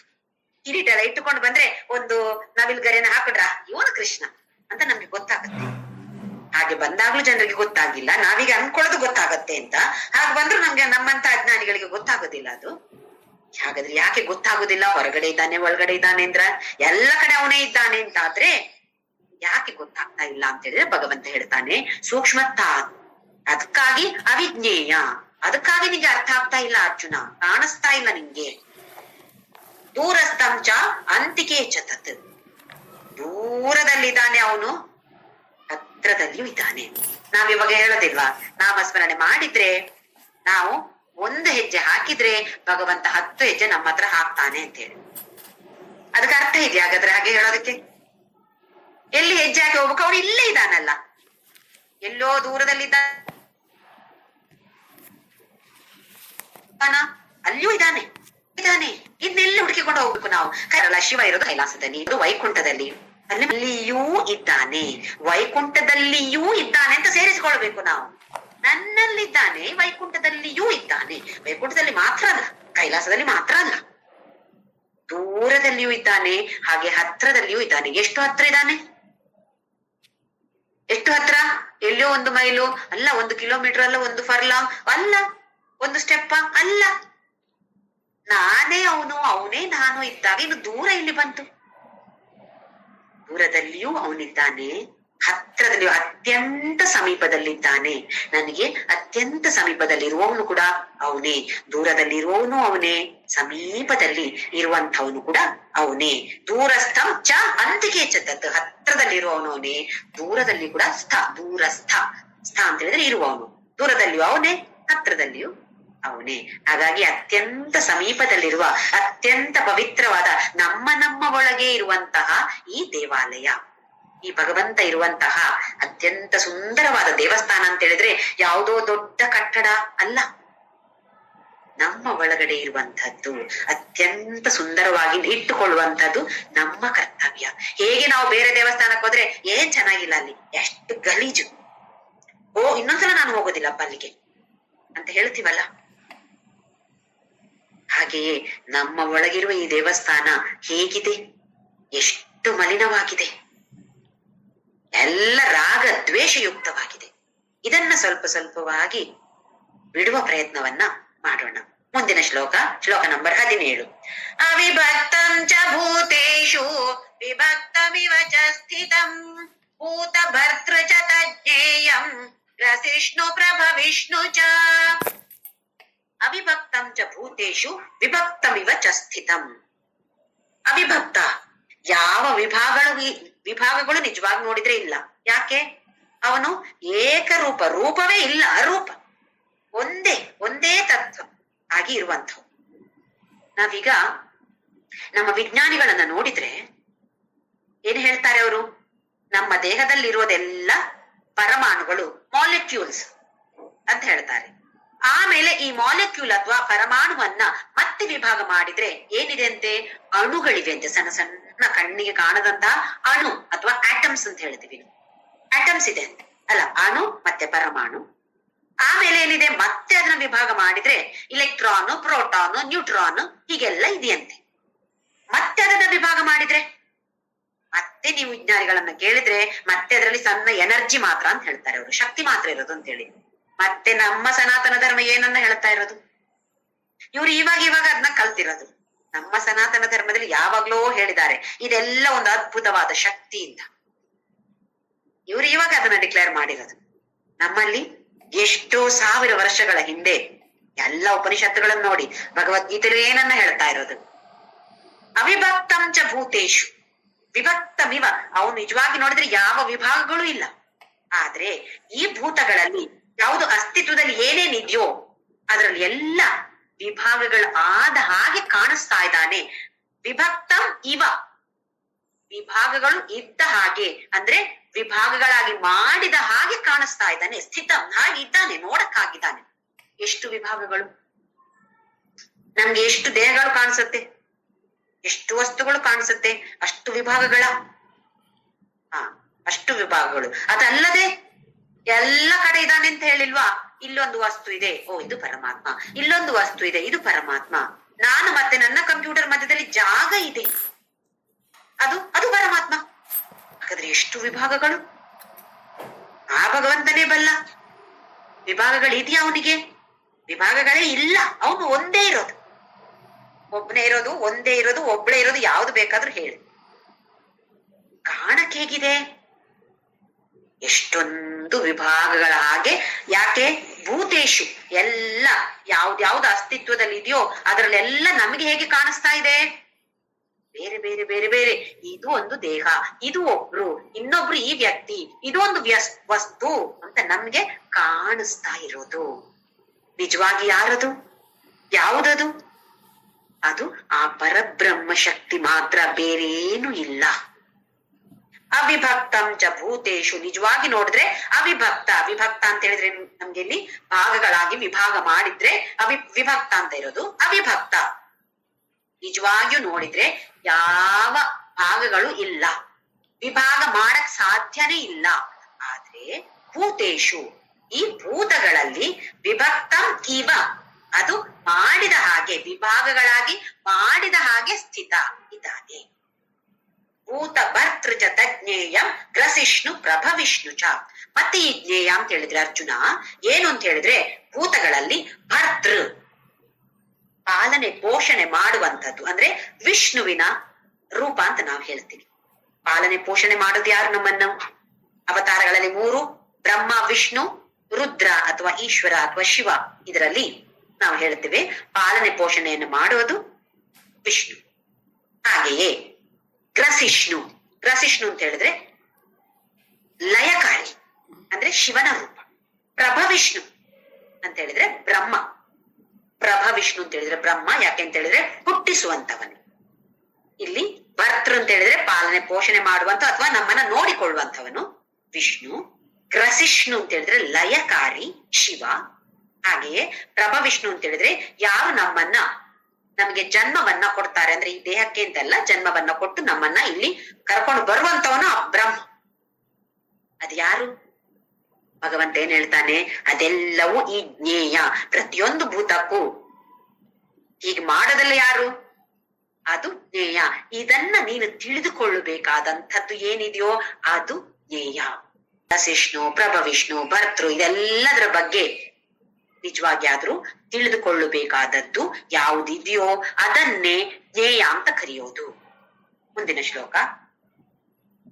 ಜ್ಯೋತಿಷಾಮಪಿ ತಜ್ಜ್ಯೋತಿಃ ತಮಸಃ ಪರಮುಚ್ಯತೆ ಜ್ಞಾನಂ ಜ್ಞೇಯಂ ಜ್ಞಾನಗಮ್ಯಂ ಹೃದಿ ಸರ್ವಸ್ಯ ವಿಷ್ಠಿತಂ. ಜ್ಯೋತಿಷಾಂ ಅಪಿ ತತ್ ಜ್ಯೋತಿ. ಜ್ಯೋತಿ ಅಂತ ಹೇಳಿದ್ರೆ ಪ್ರಕಾಶ ಅಥವಾ ಬೆಳಕು. ನಾನಾ ತರದ ಬೆಳಕುಗಳಿವೆ, ಅದಕ್ಕೆ ಎಲ್ಲವನ್ನು ಬೆಳಕು ಕೊಡುವಂತದ್ದು ಈ ಜ್ಯೋತಿ. ಈ ಪರಬ್ರಹ್ಮ ಶಕ್ತಿ ಇದೆಯಲ್ಲ, ಬೆಳಕು ಇದೆಯಲ್ಲ, ಇದು ಎಲ್ಲ ನಾವೇನ್ ಅನ್ಕೊಳ್ತೀವಿ, ನಮ್ಗೆ ಓಹೋ ಸೂರ್ಯನ ಬೆಳಕು, ಚಂದ್ರನ ಬೆಳಕು, ಮಿಂಚಿನಲ್ಲಿ ಬೆಳಕು ಬರುತ್ತೆ, ಅಗ್ನಿಯಲ್ಲಿ ಬೆಳಕಿದೆ, ಅಥವಾ ನಮ್ಮ ಈಗ ಎಲೆಕ್ಟ್ರಿಸಿಟಿ ನಾವು ನೋಡ್ತೀವಿ, ಇದರಲ್ಲಿ ಬೆಳಕಿದೆ ಅಂತ ನಾವು ತಿಳಿದುಕೊಂಡಿರ್ತೇವೆ. ಅದಕ್ಕೆ ಭಗವಂತ ಏನ್ ಹೇಳ್ತಾನೆ, ಆ ಸೂರ್ಯನಿಗೆ ಎಲ್ಲಿಂದ ಬಂತು ಬೆಳಕು? ಬೆಳಕು ಕೊಡುವಂತಹ ಶಕ್ತಿ ಯಾವುದು? ಅದು ಜ್ಞೇಯಂ. ಬೇಕಾದಷ್ಟು ಜ್ಯೋತಿಷಾಂ, ಬೇಕಾದಷ್ಟು ನಾನಾ ತರದ ಬೆಳಕುಗಳಿವೆ. ಎಲ್ಲದಕ್ಕೂ ಬೆಳಕನ್ನ ಕೊಡುವಂಥದ್ದು, ಆ ಶಕ್ತಿಯನ್ನ, ಬೆಳಕಿನ ಶಕ್ತಿಯನ್ನು ಕೊಡುವಂಥದ್ದು ಅದು ಈ ತತ್ ಜ್ಯೋತಿ, ಈ ಪರಬ್ರಹ್ಮನ ಬೆಳಕು. ತಮಸಃ ಪರಂ ಉಚ್ಯತೆ. ಇದು ಎಲ್ಲದಕ್ಕಿಂತ ಅತ್ಯಂತ ಉತ್ತಮವಾದದ್ದು. ತಮಸ ಅಂತ ಹೇಳಿದ್ರೆ ಕತ್ತಲು. ನಮ್ಗೀಗ ನೋಡಿ, ಕತ್ತಲೆ ಇದೆ ಅಂತ ನಮ್ಗೆ ಹೇಗೆ ತಿಳಿವಳಿಕೆ ಬರುತ್ತೆ? ಕತ್ತಲನ್ನ ತೋರ್ಸಕ್ಕೊಂದು ಬೆಳಕು ಬೇಕು ತಾನೆ. ಇದು ಸ್ವಲ್ಪ ಅರ್ಥ ಮಾಡ್ಕೊಳ್ಳೋದು ಕಷ್ಟ. ಕತ್ತಲು ಇದೆ ಅಂತ ಹೇಳಿ ನೋಡಕ್ಕೆ ಹೋದ್ರೆ ಹೇಗೆ ಕತ್ತಲು ಅಂತ ಅರಿತುಕೊಳ್ಬೇಕು ನಾವು? ಟಾರ್ಚ್ ಹಾಕಿದ್ರೆ ಕತ್ತಲು ಉಳಿಯತ್ತ? ಕತ್ತಲು ಹೋಗತ್ತೆ. ನಮ್ಮ ಬುದ್ಧಿಗೆ ಹೇಗೆ ತಿಳಿಯತ್ತೆ? ಕತ್ತಲು ಕೂಡ ತಿಳಿಬೇಕು ಅಂತ ಇದ್ರೆ ಒಳಗಡೆ ಏನೋ ಒಂದು ಬೆಳಕಿದೆ, ಆ ಬೆಳಕು ನಮ್ಗೆ ತೋರಿಸಿಕೊಡತ್ತೆ ಇದು ಕತ್ತಲು. ಸೂರ್ಯ ಭಗವಂತ ನಿಶಾ ಅಂತ ಹೇಳಿದ್ರೆ ರಾತ್ರಿ ನಮ್ಮ ಮದ್ವೆ ಆಗ್ಬೇಕು ಅಂತ ಆಯ್ತಂತೆ. ಹಾಗೆ ನಿಶಾನನ್ನ ಹುಡ್ಕೊಂಡು ಹೋದ್ರೆ, ಎಲ್ಲಿ ಹೋದ್ರು, ಎಲ್ಲಿ ಸೂರ್ಯ ಹೋಗ್ತಾನೋ ಅಲ್ಲಿ ನಿಶಾ ಹೇಗಿರತ್ತೆ? ಕತ್ತಲಿರಕ್ಕೆ ಸಾಧ್ಯನೇ ಇಲ್ಲಲ್ಲ. ಹಾಗೆ ಸೂರ್ಯನಿಗೂ ನಿಶನಿಗೂ ಮದ್ವೆ ಆಗೇ ಇಲ್ವಂತೆ. ಅವನಿಗೆ ಮದ್ವೆ ಆಗ್ಬೇಕಂತ ಆಸೆ ಇತ್ತಂತೆ, ಪುರಾಣದಲ್ಲಿ ಬಂದಿರೋದು. ಮದ್ವೆ ಆಗಕ್ಕೆ ಆಗ್ಲೇ ಇಲ್ಲಂತೆ. ಎಲ್ಲೆಲ್ಲಿ ಅವನು ಹೋಗ್ತಾನೋ ಅಲ್ಲೆಲ್ಲ ಕತ್ತಲೆ ಇರೋದಿಲ್ಲ. ಆಲೋಚನೆ ಮಾಡಿ, ಎಲ್ಲಿ ಸೂರ್ಯ ಭಗವಂತ ಇರ್ತಾನೋ ಅಲ್ಲಿ ಕತ್ತಲೆ ಹೇಗಿರತ್ತೆ? ಸಾಧ್ಯ ಇಲ್ಲ.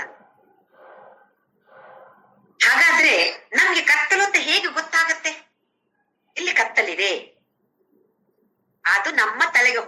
ಅಂತಿದ್ರೆ ಒಳಗೆ ಏನೋ ಒಂದು ಬೆಳಕು ಬೇಕಲ್ವೇ? ಯಾವುದೋ ಒಂದು ಶಕ್ತಿ ನಮ್ಗೆ ಒಳಗಡೆ ತೋರ್ಸ್ಕೊಡ್ತಾ ಇದೆ, ಇದು ಕತ್ತಲು, ಇದು ಬೆಳಕು ಅಂತ ಹೇಳಿದ್ರೆ ಒಳಗಡೆ ಇದೆ ಆ ಬೆಳಕು.